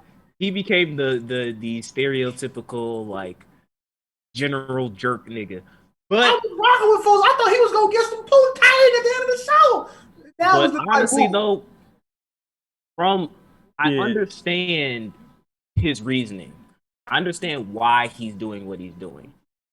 To him, Wanda is the sole perpetrator of the entire event. She is responsible for what's going on in Westview. There are thousands of people in that yes. city who are trapped, who are being manipulated beyond their will, and they've gotten a first eyewitness account of what that experience is like from one of their operatives. So he's like, in his mind, he's like, this bitch is dangerous, dog. Like, if she's not willing to cooperate, get her the fuck out of here. Obviously, a fucking drone missile isn't gonna do shit, right? We That was know that. stupid to me. Yeah, That's to me. But this is the thing, though. I think that he was. I think they weren't counting on. I think that if it wasn't for Monica, what would have happened is they would have sent that drone in and they would have just blew her inside the fucking house. That's what I think that they were going for. Like he wasn't messing. He didn't. I think at that point he's done talking. He's like, yo, fuck her. Like, let's get her the fuck out of here. There are innocent people who are literally suffering as we speak. Y'all care too much about this one bitch. There are way, needs of the many outweigh the needs of the few type situation. Even though the needs of the few was a fucking reality warping mega monster bit, but Yeah. he's more concerned about the citizens. So I understand his angle of like, yo, fuck her. Let's rescue these people first. But you can continue. But yeah, so orders a drone. Monica's like, I didn't know that It was armed. It was armed. And that's when she comes out, the hex, right? That whole sequence was menacing. Creepy as fuck, bro. Them showing the little flashes of the shadow of her coming out that shit, bro. Man, she was sick. That was great. Like, Marvel does a good job. Like, this is a character that's beloved. We've seen a hero, and you make her intimidating. That's kudos to that. She drags the drone and tosses it to him, and then you just see everybody aim their dots at her, and her accent came back a little bit too. If y'all peep, yeah, it just slightly came back. So it's like she knows what, this reality is something I want. She's completely aware of the situation, but does not care. Exactly. Like, she was in like regular clothes when she came out too. Her and Monica have their talk, and Monica's like, you must have trusted me in order to let me deliver your baby. I delivered your babies. You should know that I trust you, and I know there's still good in you. What do you want? We can help you. She's like, what I want is already here. I have what I want. And the director's like, we're done with talking. She manipulates everybody's minds and have them aim at dude. Come on now. She could just end everybody right here. I love that. It's just, she's in control. One key point though, because I mean, we're gonna talk about all the theory shit after we do the synopsis, but one key point to realize that somebody pointed out is that everybody who's manipulated by Wanda appears to have red eyes. People in the town don't have red eyes. You're right. There's no red aura being manipulated by them. Oh yeah, I glossed over that earlier. The dude, the Patel guy, Vision, he talked to him and he was able to figure out what's going on. That happens later? That happens after. That was after? Yeah. Okay, then I got ahead of myself.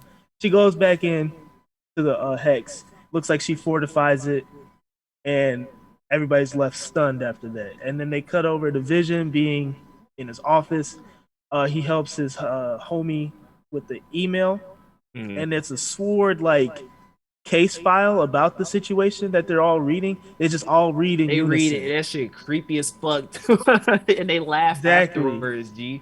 And they're laughing. And he said it's a joke. He said it's just a joke. It's just a joke. And then Vision's like, he does that mind thing to him, turns him back, and he's like, I'm in pain. Where's my father? I gotta call my sister. I gotta call my sister.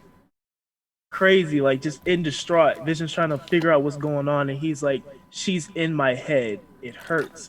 Please, you have to stop her. And doesn't specify who. It says her. She. Gotta stop her. She. So Vision's like, okay, only person I know that has powers is Wanda. So he goes back home, confronts her about it. He's like, hey, it's the scene where they're looking for the with dog. the kids. Okay, they're looking for the dogs. Kids looking for the dogs. It's the mailman. The mailman says something.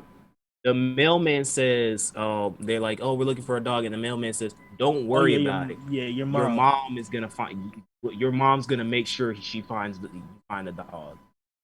So yeah, they're going around looking for it. Agatha in the bushes. They come up to around her, and she's just in the bushes rustling, and she's like holding a cloth, saying, "I'm sorry, he got into my bushes. It's too late. He's dead, basically." And the kids are, getting really emotional and stuff. And they look at each other like they're gonna age up again. And Wanda's like, no, you don't age up. This is pain. This very powerful pain, no matter what. But you can't did she say run from it or you have to endure it? They said you have to like endure it or embrace it. You have to endure it and embrace it. And then the weirdest part is that they said, Mom, you could change this. You could bring him back. Yeah, you can bring him back. You can fix dead. That's what they You say. can fix the dead. And Agatha is completely surprised at this information that she could bring people alive or back from the dead. So I think Vision comes in a little bit later. Yeah, he comes in and comes then, in to console the kids. And that's when they cut back to the house. The household. Yeah. And they have the argument, and he's like, I talked to the dude at the job where he wasn't in control of, he was no longer in your control. How long have you been? I feel like you knew it was subconscious at first, but now you realized what's going on. You got to stop. And she starts to, dodge the questions, and she rolls the credits. And I love this scene. The credits are rolling on the screen, and his voice and his temper gets higher and higher, and the argument goes into the next room. And they're completely like they're arguing about the situation. He starts, flying. She raises up, and he's like, he says something about you're controlling everybody by their will. It's not your choice to confine me here. And it's like a callback to their conversation back in Civil War, where she was confined and holed up, and they had an argument and fought, and where she's like, it's not your decision for me to choose to leave. So they have that mirrored conversation here. Mm-hmm. Vision notices that there's no, he said he can't remember anything prior to him being at Westview. He's scared. He notices that there's no kids on the playground every day. Makes a big note to that. And they're just, it seems like he was talking her down, because then they get to the couch and she's sitting there, and he's like, every time it seems like we're trying to get somewhere, something always gets in the way. Rings the doorbell. Yeah. No, he said she states that like she doesn't have complete control over everything. She's like, you think that I'm not the only one control over everything that has control. Like, I'm not the only one doing it. And then like the doorbell rings, and then she goes like, you think that was caused by me, don't you? And you don't believe me. And he goes like, he's like, I've been going against my statistic. I can only go against my statistics for so long. He says something like that. Yeah. Where like he's basically going like, listen, my body is computationally telling me you fucking crazy. Yeah. So, no. And so she's like, goes up to the door. He's all in his head about the thing. And the biggest reveal in the freaking episode, which everybody says, this opens up so many things. Opens up the door. Fucking doors. Opens up the door. And it's Pietro. But it's not the Pietro we know. It's the Fox Universe Pietro, Quicksilver. And Darcy even says he's been recasted. Yep. So Evan Peters, Quicksilver, shows up in the MCU. He's introduced as Wanda's brother. And episode ends there, right? He says like, yeah. Oh, you happy to see me, little sister? So it looks like he, because we're gonna start getting into some theory shit. So bear with, give us like a good 5 minutes, Chris. Give us a little bit 5 minutes. Good. Talk about some theory shit. So what I'm thinking is, when it comes to, there's so much shit. Yeah, it's a lot. But what I'm thinking when it comes to Pietro's character, there's a lot of things. Me and DT talked about this earlier. This is kind of like reverse House of M shit. Where essentially what happens is that, because Wanda is doing a lot of reality warping shit, she's doing it consciously and subconsciously. So I'm thinking that the conversation that they've been having, as far as like when she had the conversation with her kids, and she was talking about like families forever, the conversation that that they had when the dog was dead, is that you can bring back the dead, you can fix dead. There's also, there's two other things that we didn't mention. The fact that Wanda stole Vision's corpse. So the Vision she busts in the facility. The Vision that's in the screen is reanimated corpse Vision. But essentially what I'm thinking is that, because for those who don't know, the next Doctor Strange movie is confirmed to be called Doctor Strange 2 Multiverse of Madness.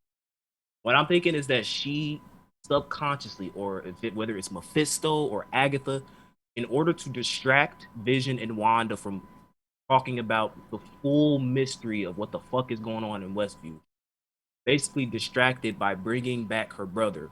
Her brother is dead. She knows it's a reality that her brother is dead. So it's like they brought back the next best thing and essentially pulled in Pietro from Fox. This is Days of Future Past Quicksilver. The TV saga that they're talking about is in the 80s. Days of Future Yeah. Past takes place in the The 80s. Mm-hmm. So now that we have that, I'm thinking that now that he's in this kind of reality, I'm feeling like he's either under control as well. And I'm thinking that maybe once this whole situation is resolved, he's gonna go like, "What the fuck am I? Who are you? Like, what? Why? Yeah. What am I doing?" Something like that, right? This episode basically gave.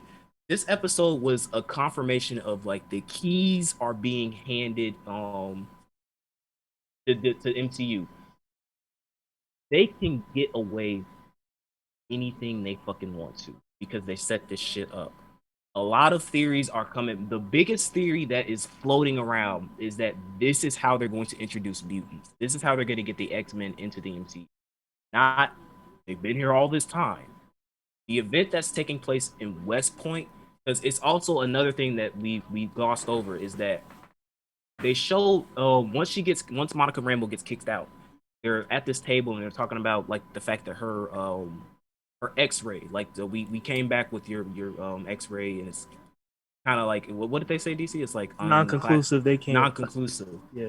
but they kind of gloss over, and it's confirmed that he has some type like, because if you don't know comic book wise, Monica Rambeau does get powers eventually. Mm-hmm. And she's also confirmed to be in the Captain Marvel 2 movie. Well, so what I'm thinking and what a lot of people are thinking is that her entering in Westview sparked some kind of mutagen in her body. And that's how she gets her power. She got her power by going into this alternate reality where shit is just happening. And then she gets kicked out, and then boom, that's how she gains her power. So what I'm theorizing is that, and another key thing is that Vision said, "Where are the children?" as well. That's they kept harping on that too. Where Mhm. are the children? So what I'm thinking is that if they want to introduce X-Men, not only from pulling things out from like the multiverse shit, right? Where like she's imagining, Petro, and Petro from another multiverse comes. If they want to find some way to bring in Magneto as well through that way, as far as like her being adopted. Like, because DC, you said that like she's adopted and that they could pull in Magneto Yeah. as being like the true father or something like that. Yeah, because the Oh, Maximals aren't her biological parents. If they're going with Quicksilver and Magneto, Magneto's their biological father. So yeah. if she pulls her father back, like if they say, "Oh, where's your dad?" and like they're dead, technically he's If not dead. if Michael Fassbender comes out, like Yeah, that'd they be could Hey, sick. they could do hey. something like that. Um, there's also, so me and DC are theorizing that like maybe something's gonna happen and she just loses her fucking mind and like the thing just expands, it goes Yeah. global, and as a result of that, that causes people to have the mutagen gene in them, Mm. and as a result of that, that's how we see mutants come. It's reverse House of M, where House of M was Scarlet Witch going like, "Fuck all these mutants, no more mutants." It's now all the mutants are coming, and that could be a great way to fucking introduce it. There's another thing that we forgot to mention plot wise, has nothing to do with this, but there was a commercial that I found out what it was. Day Trail, the freaking paper towel commercial. Oh, the That, Lagos. yeah, that ties into, remember in Civil War, the Mhm. event in which she killed all those civilians, those innocents, and they were talking about cleaning up the mess you started.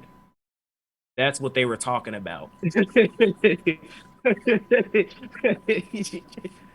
I know we've been talking about this for a minute, but I just have to do because I say short bursts of the things I want to say. Look, That episode does a great job of foreshadowing everything. Now I'm not talking about like in the future. I'm talking about within that episode.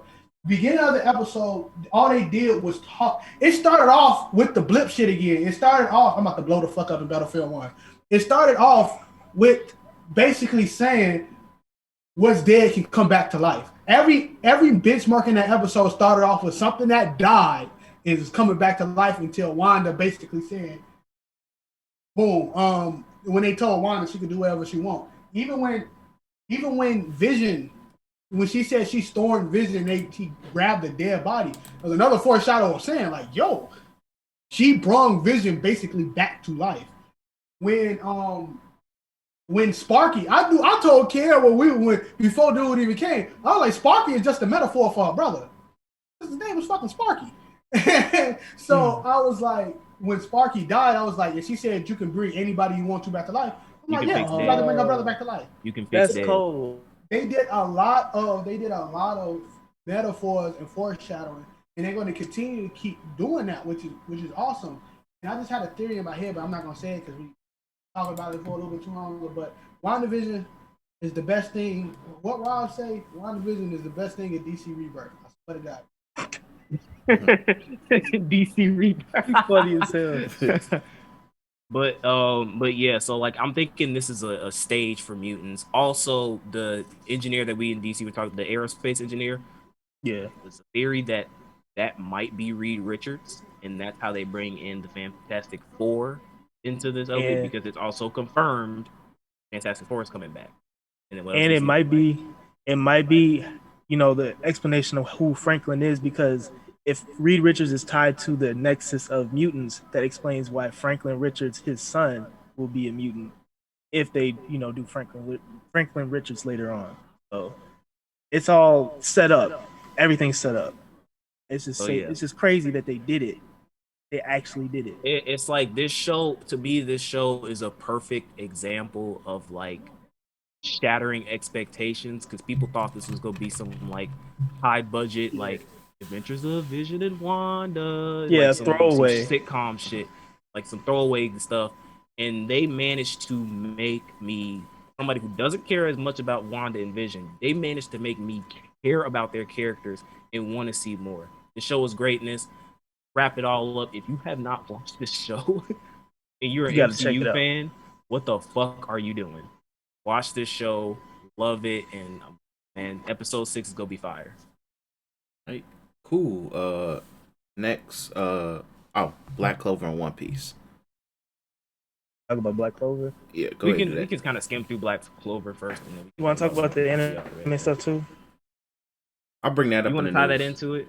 Or Yeah, not? we might as I mean, well, yeah. Everybody, you said Yeah, might as well It's tie it whatever. in. It's better if you tied up to it. Might Yeah. as well tell you about what's happening with the anime. Yeah. So Yeah, so go ahead and talk about the anime shit. Chris. Black Clover is pretty much about for some goofy reason, going to stop doing the anime. I think in March. Yeah, Damn. it's in March. Yeah, end of March, which is I guess the end of this anime season, around that time frame. So me, who was literally watching the shit back to back to back every goddamn week, I'm very hurt and devastated, because this is a really good arc. It's a really good arc. You guys hyped it up to be a really solid arc. Even like when I look at what the community says about this, is a really good arc, and the fact that it's possibly about to get a bleach ass ending hurts my soul. Now they did say it's gonna be an announcement. I'm just hoping that it just means, because some people are saying so close to the manga right now. You said what? The announcement is a movie. That'd be They stupid. confirmed it. The announcement is going to be a movie. I can put money on it. Announcement gonna It be probably okay. will. Be I'm a thinking movie. it's either gonna be a movie, or they're probably gonna make like another announcement that they're gonna make it like a My Hero situation. Because the reason why they're Yeah, the they're reason why super they're close. discontinuing it is because long running series don't do well. So yeah, fuck you, Dragon Ball Super. You didn't do well at all. You only broke the internet twice. But long running series don't do well, and so they're like, yeah, fuck it, end it right now. Even though I think in the same week they just announced like another series is gonna be like long running. Yeah, Yeah, they that announced it. that jobless reincarnation, whatever the hell it is. Yeah, Jobless Reincarnation is gonna be a long running series. The long running series. Like I don't know. I think it's That's a much. slap I to think the it's face, bro. yeah. I think it's like a lot deeper than they're letting on. Like maybe there's budget reasons, maybe popularity or set. I don't know, but I think that reason the long running series shit is goofy as fuck. Yeah, I Um, don't know, but some people but saying yeah. it's too close to the manga, and It is. They're getting dangerously close to the manga. I can yeah, understand that. because they don't do a lot of filler. Like they consistently stay on track. Like they recently did filler, and even then it was probably like 2-3 weeks worth, and then they went Cause right y'all back just to got done with the fight shit, right? yeah. Fighting. Yeah, so like y'all are like super close to the manga. Yeah. So it They could also be they might go on I hiatus. think it is. I think it would be better, and just like in terms of anything when in media is for you to break something off like that. Not even just because of filler hell, right?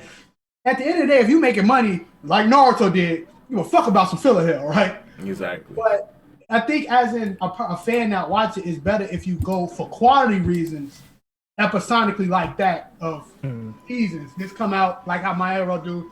Like what My Hero do, like 64 episodes or like 48 or some shit like that each season. No, 24. 24. 20 something episodes. Yeah. So like in that, Yeah, it'd be like 24 per season. In taking the manga and understanding what you're watching, and just Black Clover, for what I know, is already beautifully animated.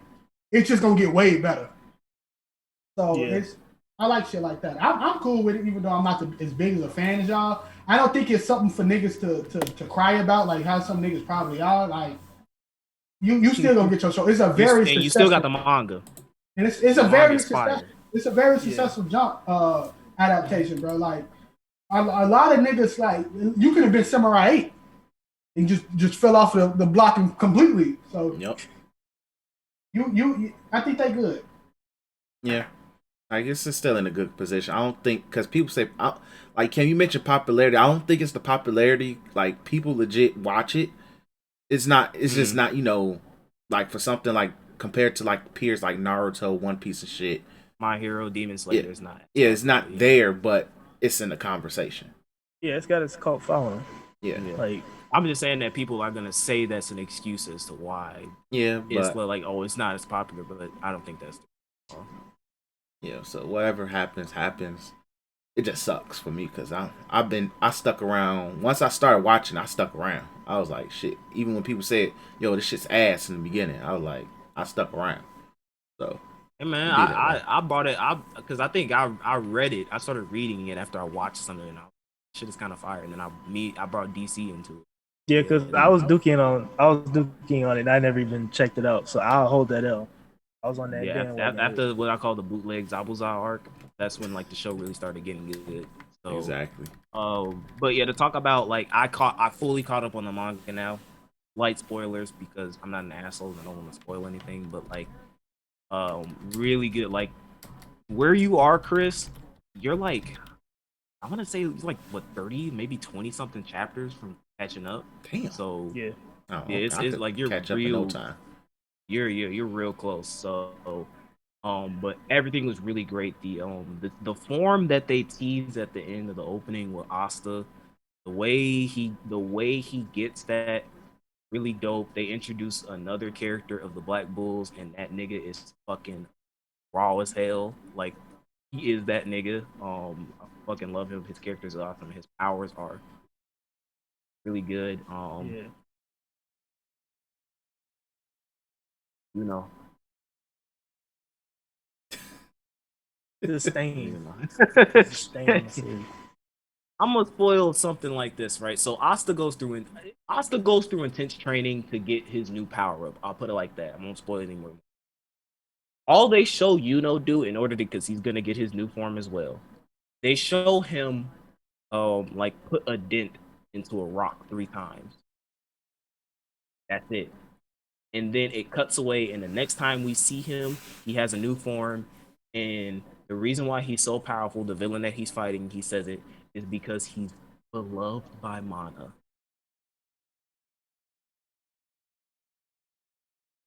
Black Clover, the only show that the reason why you're not at a 10 out of 10 is because of one fucking character. and that character's name is Yuno. You would be like, I would be singing your praises, but you consistently fuck up with one of the major things that you're trying to push into our throats, which is stop doing that shit. But other than that, Black Clover is in a really good position. I freaking love the Elf Saga, the Water Dragon, Waterloo Saga. I like that. But this arc by far is the best. Like the stakes that they're building, as far as like the devils and like everything surrounding that. The Chris, you'll see when it comes to the next fight that you're gonna get into with I'll say this, you're gonna see some Yami and Asta greatness. It is gonna be fucking lit. So it is gonna be so, and I'm honestly probably gonna tune in to see that episode animated because I think they're gonna do it really fucking good. But it's looking like this arc. I don't know where they're gonna go from this, because where we currently are in the manga, it's like it's kind of like in a position where like it's like end of the world stake shit, where it's like what do you do after this? Where do you go? Like what next major threat will there be? Because this is kind of like the end all be all. Like at least with the L, like they introduced the devils within the Elf saga, so it's like, okay, there's a way bigger threat than the elves, but now it's kind of like I don't see what else is a bigger threat than these devils, because these niggas is different. God. Yeah, so shout out to Black Clover. Sucks that the anime is ending, but hopefully that movie that they announced, and if they announce that it's going to be continuing, but it's going to be on a seasonal basis, which means way better animation, more concise episodes, and no filler. All right. Let's go ahead.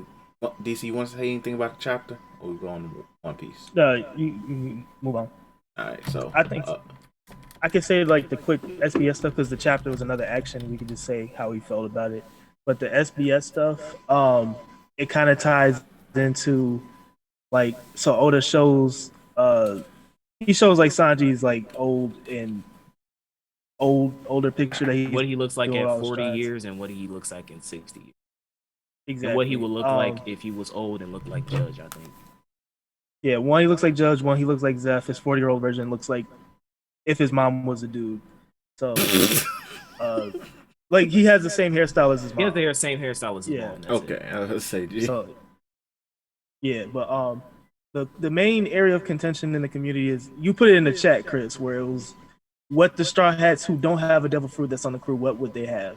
So he gives Nami the Gura Gura no Mi. I mean, no, the not the Gura Gura no Mi, the lightning Enel's fruit. Gives Usopp infinite pocket fruit from one of the Whitebeard pirate dudes. Gives Frankie Baby Five's fruit. Gives Zoro Kaido's dragon fruit. It says that Zoro wouldn't even eat it. It should be in his sword, because that'd be cool, right? We get to Sanji, and they give this nigga Sanji senior pink swim fruit. Now everybody's been saying, I joke when I'm like, well, I don't joke. Toei wanks off Zoro, but I kind of assume that Sanji, Zoro, and Luffy are Oda's favorites because they have the most screen time. But this chapter proved that he loved that nigga Zoro. I'm okay with it. So whatever happens, happens. Money. I get it, Oda. He makes money for you, and you love your time on Rurouni Kenshin, so you like sword niggas. Everybody likes sword. So I'm still on your ass about that. But yeah, we could get to the chapter. It's another action chapter on top of the roof. Stuff happened. I'm gonna just let y'all say how y'all feel about it. I'll say my little rant at the end. So pretty much for me, it was another action chapter. Of course, Zoro was heavily featured, but he played his role. Yeah, he played, like I've been saying, the nigga's a support character. He's a support character. If you have a problem with him being a support character, then clearly you never played a JRPG or any type of RPG you ever. You might as well stop watching One Piece, bro, because you will get this. Exactly. His role as Luffy's right hand, left hand, whatever the hell, is to protect him. Sanji's not currently present. His job is to protect him. Because at the moment, after Luffy used Gear 4, he's hockeyless for 10 minutes. So shout out to the cooldown. Gotta protect him because Kaido and Big Mom know who the big threat is. His job is to protect the nigga. And once again, shout out to Kaido acknowledging that sword. That sword hit different, G. Ain't said his name a single time. And he ain't sit there and say, damn, bro, that nigga Zoro know how to use that sword. It's, damn. That's Odin in that sword. It's some Odin in that sword, G. So it was like, I'm just letting reality kick in. But Zoro did his job, which was protect Luffy. Shout out to Law, being Law. He's holding his own against Big Mom, by the way. He called for that. Yeah, he's holding his own. Kid and Killer. My question is, my bad. Like, No, you good. How the fuck did y'all told me Oda said he wanna like the Wano was like in Act 3 or 2 or some shit. If they fighting Big Mom and fucking Kaido on the roof and we don't know. Oda could be captain for all we know. This nigga said that like what a year ago or some shit, 2 years ago, that One Piece is 80% done. We don't know. This nigga. I do have the thing for that when I get to mine. But I do see how it could go five acts now after what this chapter. Oh, I see what you mean. Yeah. But overall, though, I did enjoy this chapter. It was a very, like I said, I like the action chapters.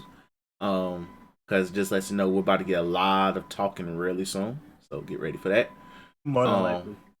So get ready for it. But yeah, it was a cool chapter. It was a really nice chapter. So for me, I like this chapter. Luffy putting it. So the great things, right? This chapter just basically keeps confirming that Luffy is fucking carrying this fight. He's putting everybody on his back, and he's showing niggas why he's the main character.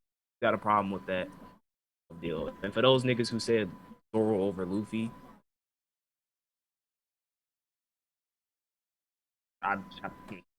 okay.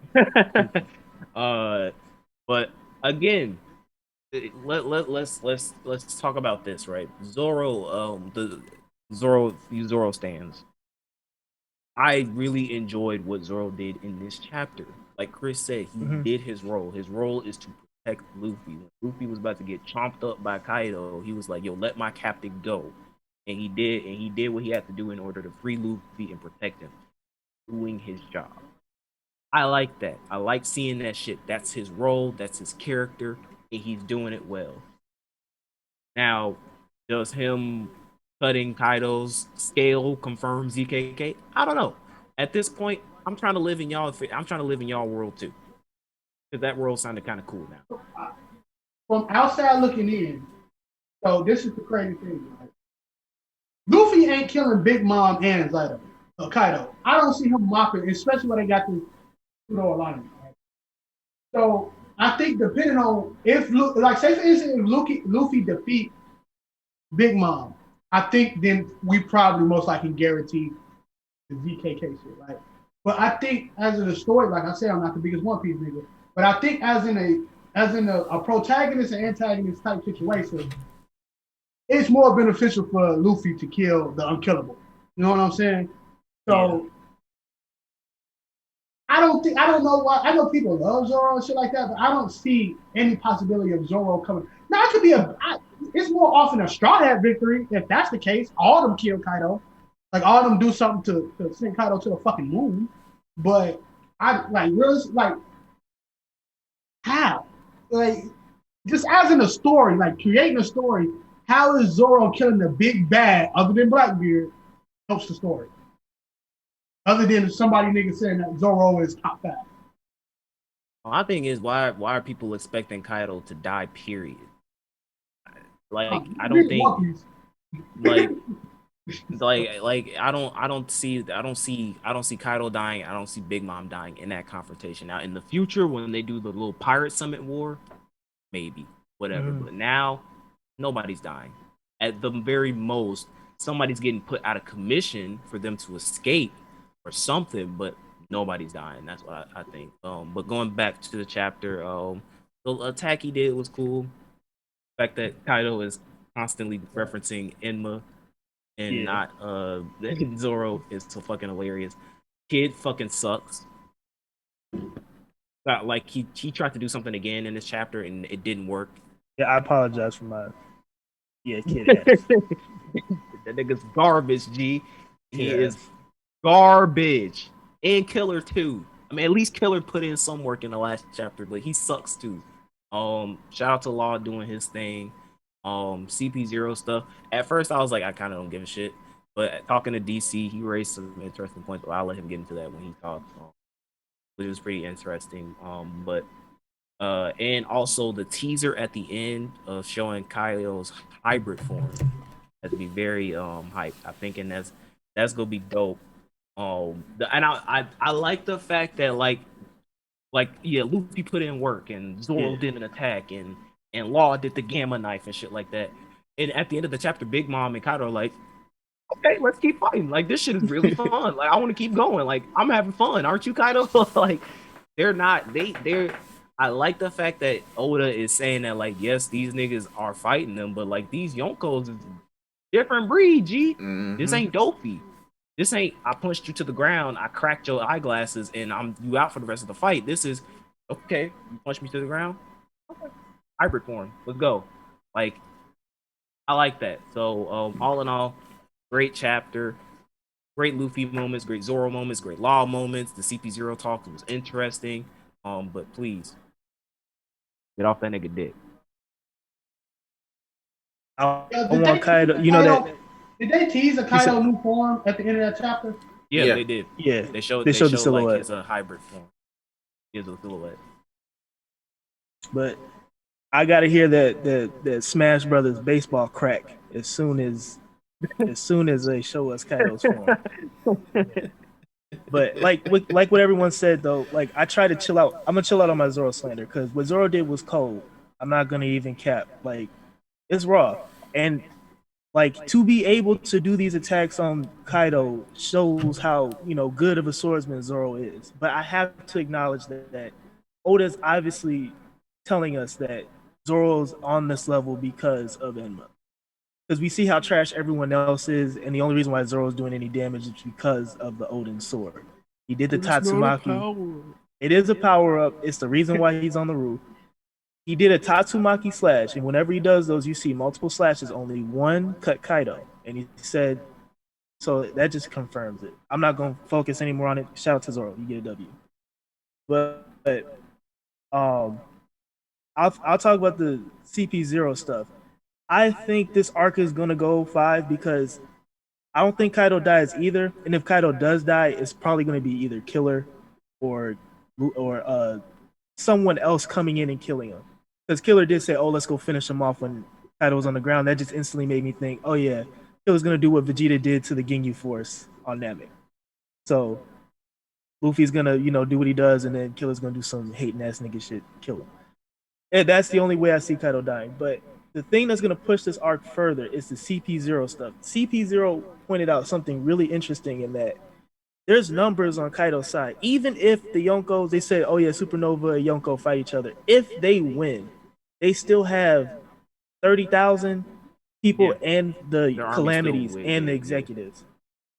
Really big. They said the key point in this fight is the executives. They have to get through the executives to get out of Onigashima, even if, because we see Luffy's going to be out of commission. All the people on the top are going to be out of commission after the fight. So the people that are below are the key factors in this fight. Yeah, they show them. Yeah, they show Sanji, Jinbei, Frankie. No. We got to point out. They show Frankie in a big panel, and they show Sanji looking pressed, running away. Yeah, he looking pressed, running away from him. But I'm gonna tell everybody this. My Faye pointed this out.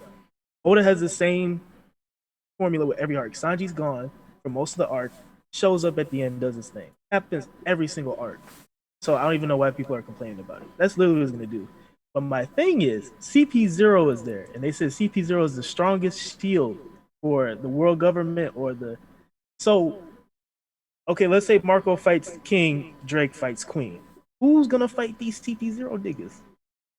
So, if y'all don't think Sanji fights the Calamity, he's gonna fight CP0. But CP0 is gonna be here to wreck shit after this fight. So I think the act ends with Kaido smacking him around. Act 4 is probably gonna be the climax. Everything after that is CP0 coming in apprehending Laying people. waste. You need erasing people, Occupying taking Wano. occupying Wano. I think the Grand Fleet comes in because they destroyed all their ships at the beginning of the raid, so they need something to get out. You think it's So gonna be like a Buster Call type of scenario that it happens in has to Wano? be. Because here's the thing: I see the CP0, like let's say Luffy beats whatever. One of those CP0 guys are gonna say, "Hey, we know what happened to Sabo. We got someone going after Boa. Yo, we know And you're Mihawk connected to getting pressed Vivi. too. Mihawk getting pressed. Luffy's gonna be. They're the info dump that we're gonna get. So, think Wano might be like the hub for a lot of stuff going on, going back and forth and everything. It's pretty much gonna be we're close to the Marineford conclusion with the Exactly. Like, remember how you were at Sabaody and you just shoot to Amazon Lily, impale down Yeah. all these. I feel like this is Sabaody.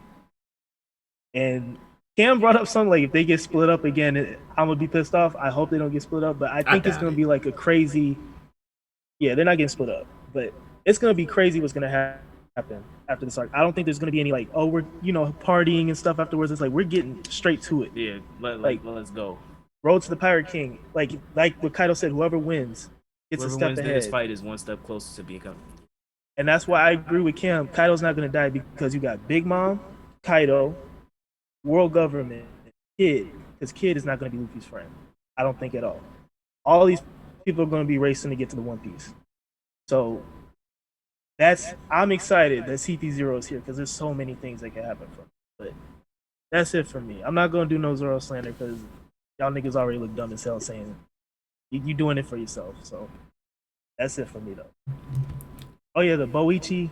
I could gloss over that a little bit, but the Boichi manga, the Ace novel that just came out, got illustrated. It's amazing. Go read it. I will say it's really good. They added to the Jinbei and Ace fight. Goated. They made Jinbei look raw. But the main takeaway from that fight, though, I will say is that they said that they gave Ace credit, and they said that even though Jinbei had armament hockey, Ace's flame was just too hot, and it burnt through his armament. So that was pretty dope. But the novel, it's good to read this, but the novel does have a lot more information that if you're all about the story and the character of Ace and his connections with everyone, if you feel like it's kind of lackluster, there is more in the novel. So if you want to read, I know niggas don't like to read, but please read the novel if you want more of that stuff, because they miss out. They get the key plot points, but they skip a lot of stuff with Ace. But I liked it. It helped add to Ace's character, even though what Cam said, this is not the Ace we saw in Marineford, a different Ace. But This nigga was using Conqueror's hockey like it was nothing. yeah, this is the Ace that knows hockey, so it is what it is with that. But go read it. Boichi's an amazing. Bro. Anything else that comes out, any spinoff stuff, please send it to Boichi because he made Shanks look cold, Jinbei Look raw at the as hell. Shanks panel, the Rayleigh panel, the Jinbei panels. All those panels are goated, bro. Beautiful. Goated. It's beautiful, but go read it because I'm doing it a disservice by talking about it. It's a good read. But yeah, that's it for me. All right, cool. So let's go ahead and get into news this week. Not much. We already talked about the Black Clover shit. Gaming news. Blizzard says ain't gonna be no Diablo 4 or Overwatch 2 this year, so don't get your hopes up. Just throwing it out there. I don't give a fuck about none of this. Wait, so they pushed it out or whatever? I guess they pushed it back. They never really had any official release dates for Yeah. Overwatch 2 or Diablo 4. It's But just we do know confirming. that Diablo 4, they already confirmed microtransaction. Into the bag Same at all thing. costs. The same thing with Overwatch 2. It's gonna have loot boxes, so those are the two things that you're getting confirmed for those games, and they never ever came out with a release date. So if you're pressed about this, Crimea River, I guess. Who cares? The Overwatch 1. It's literally gonna be Overwatch 1 with a story mode. Yeah. Google Stadia is another step closer to being shut down. Reason why Google says they're not creating no more games for the Stadia. I didn't know Google was actually making games. They're not creating any more first-person games. That's what they said specifically. Yeah, that's what I mean. They Coming from had them. they had like some studios that I guess made games for Google Stadia, and they were like, we not making no money, so we just gonna be sticking to third party games. All right. I'm gonna give you some quick advice, Google.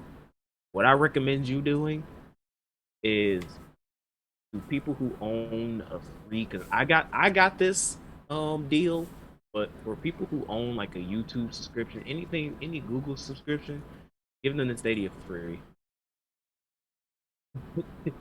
Give them the Stadia for free and sponsor and tell them to if they're YouTube content creators, pay us to make a video sponsoring talking about the Stadia. Mm-hmm. Build up some advertisement, some momentum for the Stadia. If you keep letting the thing, I don't think it's gonna die immediately, but like over time, like especially like with the whole thing, like the nigga who did play the 2K on the Stadia and he was walking around like and it was desolate, and the reason why is because the Stadia has a different server than the rest of the consoles. So like if you're on 2K on the Stadia, you have to play with people who have 2K on the Stadia. Oh, so it's a dead server. A lot of revamping needs to be done if you want the Stadia to be successful. And I mean, your premise is there. I see what you're trying to do, but you went about it the completely wrong way. Sucks, but you gotta hold that L. Yeah. So, moving on. Crunchyroll netted a deal with Idris Elba and another black actress. I forgot her name. Let me make sure. I don't want to leave It's her his wife, out. right? I think it's his wife.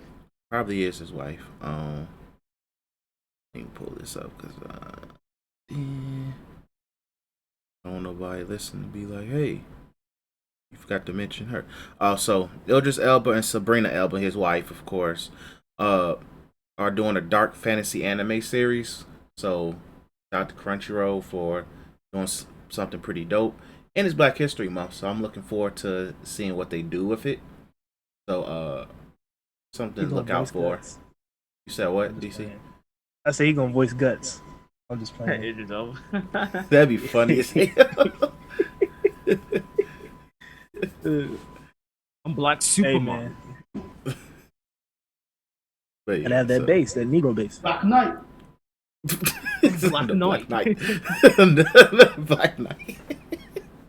But yeah, so be on the lookout for that. Shout out to Crunchyroll for still producing content, Promoting Black excellence. and promoting Black excellence. So something to see. And if you are a black anime writer, animator, or that's something you want to get into, you should keep your eye out and try to see if you get in. Get in on the bag.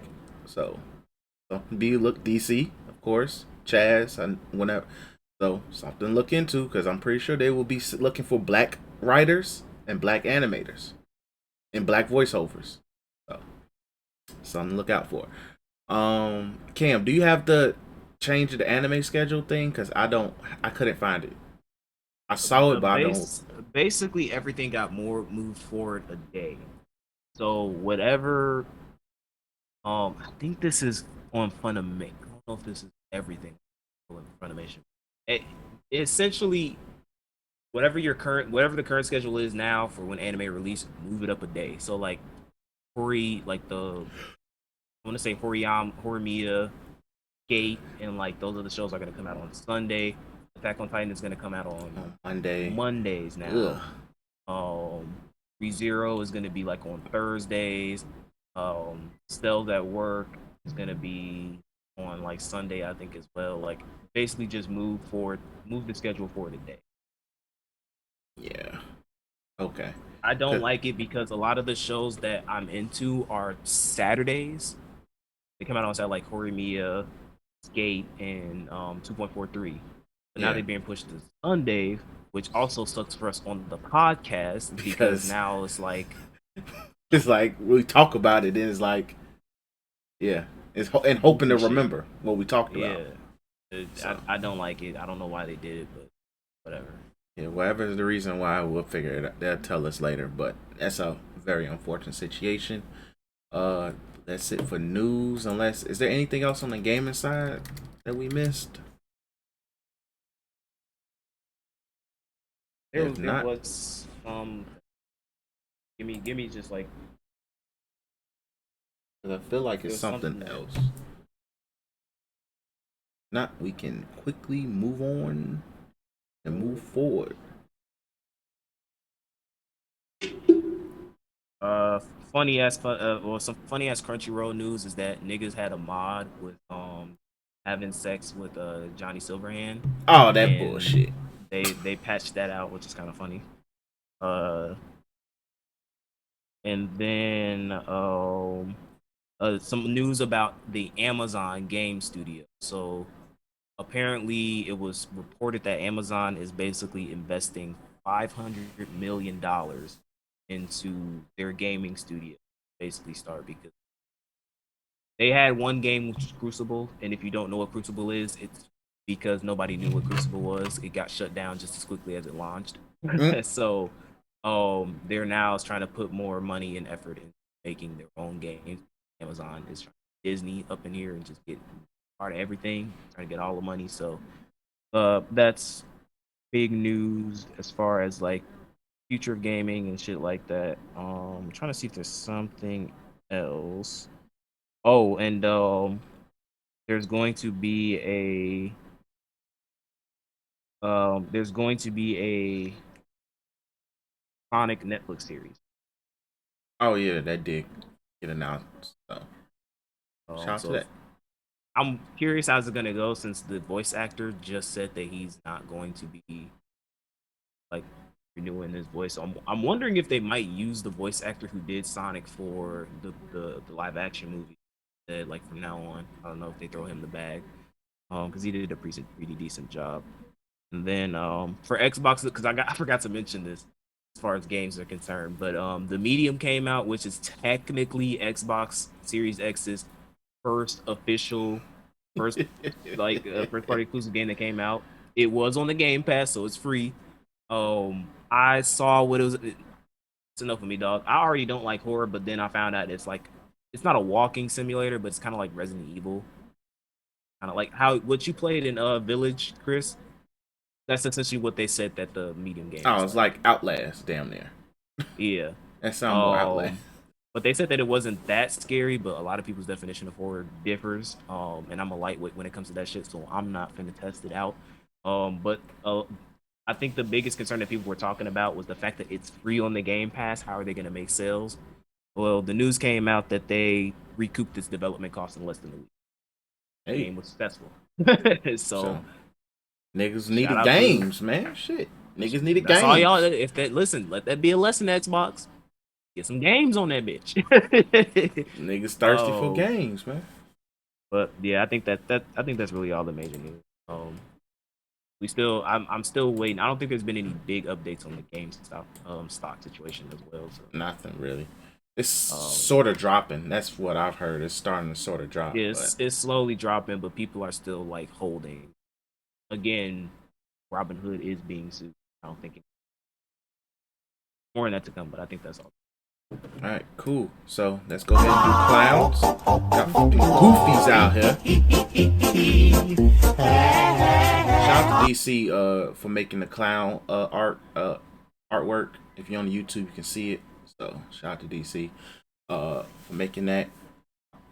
So I already did one of my clowns. My second clown, and I think this might be a universal clown. Yep, I already know what you're talking about. Niggas who made Chloe cry. Oh yeah, that shit. Man, Yeah. fuck them niggas, bro. Yeah, man. So this is universally men and women, but Bitter that's black women and bitter but black men. let's just go ahead and sit there and say I'm Yeah. from what I saw on Twitter. It was more Bitter women. black woman. It was more women. Y'all make that girl cry. She don't do nothing to nobody. All she want to do is show some ass. Y'all make that girl cry. But then she said, "You know what? I'm Chloe Bailey, and I'm gonna step on y'all necks and proceed and drop a new picture." And I was like, "Damn, she really is a bad motherfucker right there." So. She did a picture like this, and I'm like, Flex.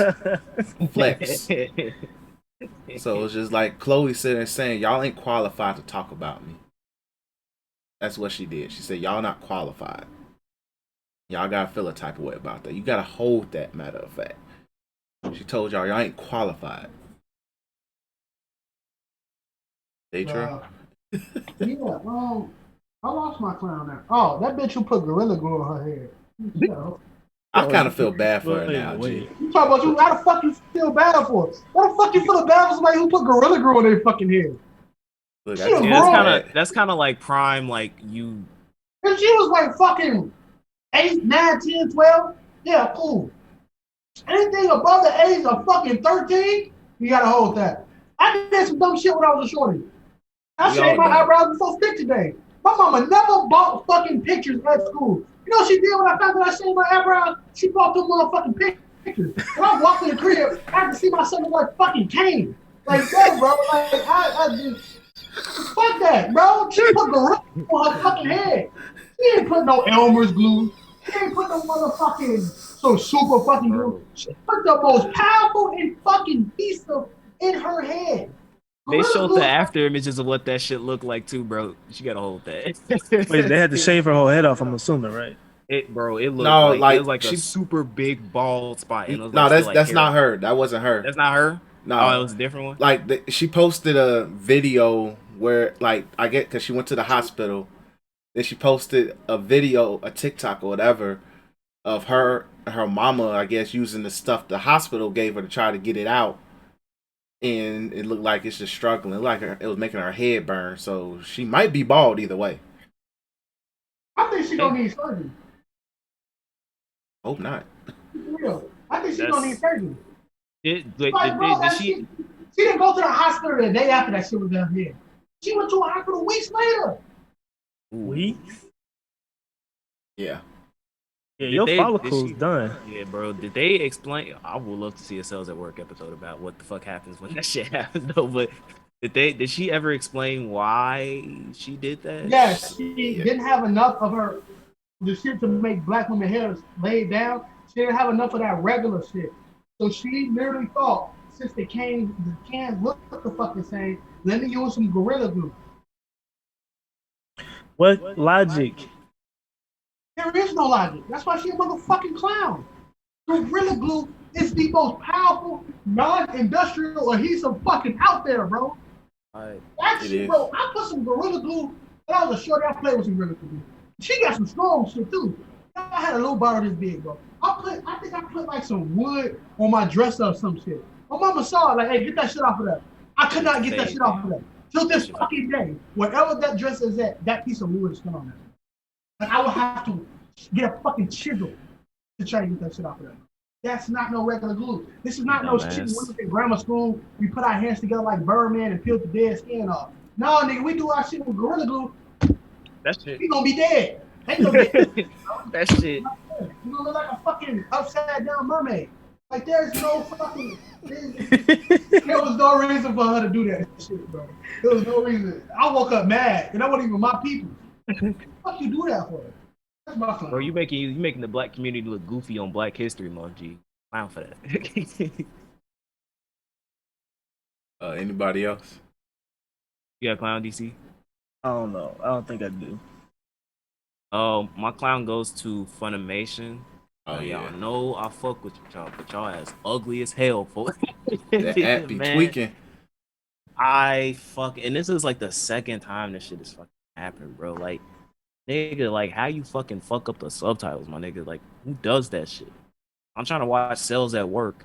I see that shit. I see my shit in Spanish subtitles. Shout out to my Spanish speaking viewers, the mamacitas. Love y'all. Holla at your boy, you know what I'm saying? But, like, I don't speak Spanish. I don't speak Espanol. I don't understand. I don't read it.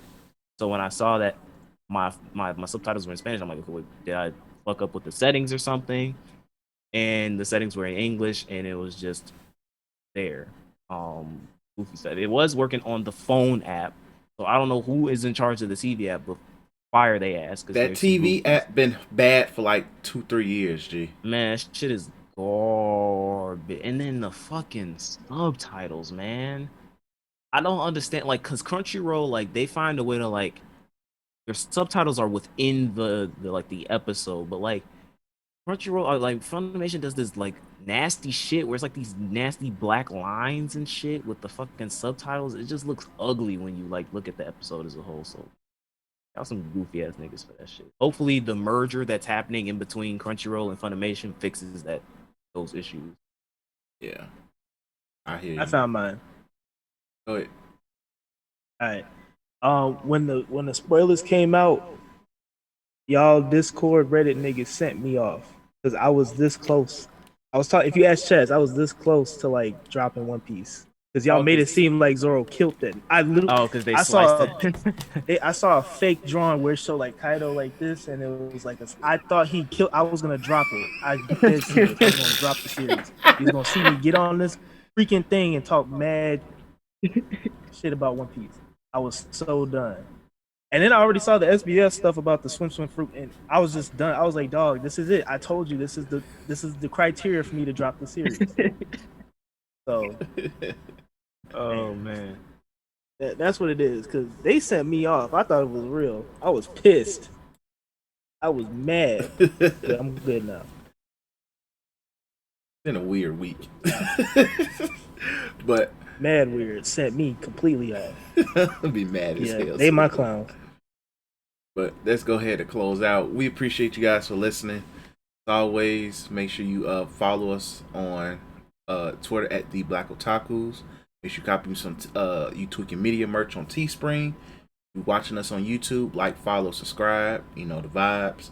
Be on Apple Podcasts, Spotify, SoundCloud, Google Podcasts, whatever you can listen to a podcast. For the audio teams, follow, subscribe, whatever option it is. We greatly appreciate it. But thank you for listening. Also, stay safe tomorrow.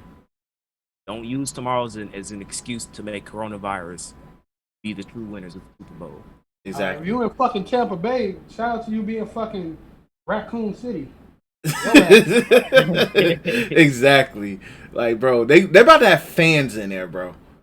Your ass is grass. But did you hear that?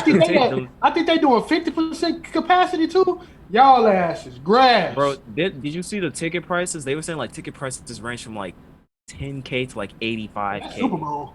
Yeah, that's Super Bowl. And they haven't had fans all year, Cam. They trying to recoup some money, bro. Bro, I'm saying, but imagine you paying $85,000 to catch COVID. That too. And it ain't the regular strand. That's that UK strand. Smell that? You smell the good air? I can't smell shit. Oh yeah, that UK. That sound like that UK strand different, G. Yeah, the UK strand. Bro, that UK strand, bro. They're saying that Africa strand different too, G. My new job, Carter, thank God my manager is good now. They say that UK strand ain't no joke, bro. They locked the nigga in his room like he was fucking a crazy man, bro. Because they said, bro, that's like COVID Part 2. It's like you get all the other systems but enhanced in fucking 3D or some shit, bro. Like, it's that bad. It's like, look, take it serious. Take it serious, G. And stay your ass away from me. And if you want to go out there, make sure you get vaccinated at least. Shit, something, I don't know. But stay the hell away from us. I'll get vaccinated. Literally, I'm putting that chip in my brain. They're not putting the chip in my brain. Well, that UK strand gland is not getting impacted. Okay. That UK strand go look at your vaccination like the fucking JoJo menacing pose, G. Be like, nigga, fuck this shit, nigga. Get out of here, nigga. Shit, hit you in my temple, nigga. But we appreciate you guys for listening, and peace.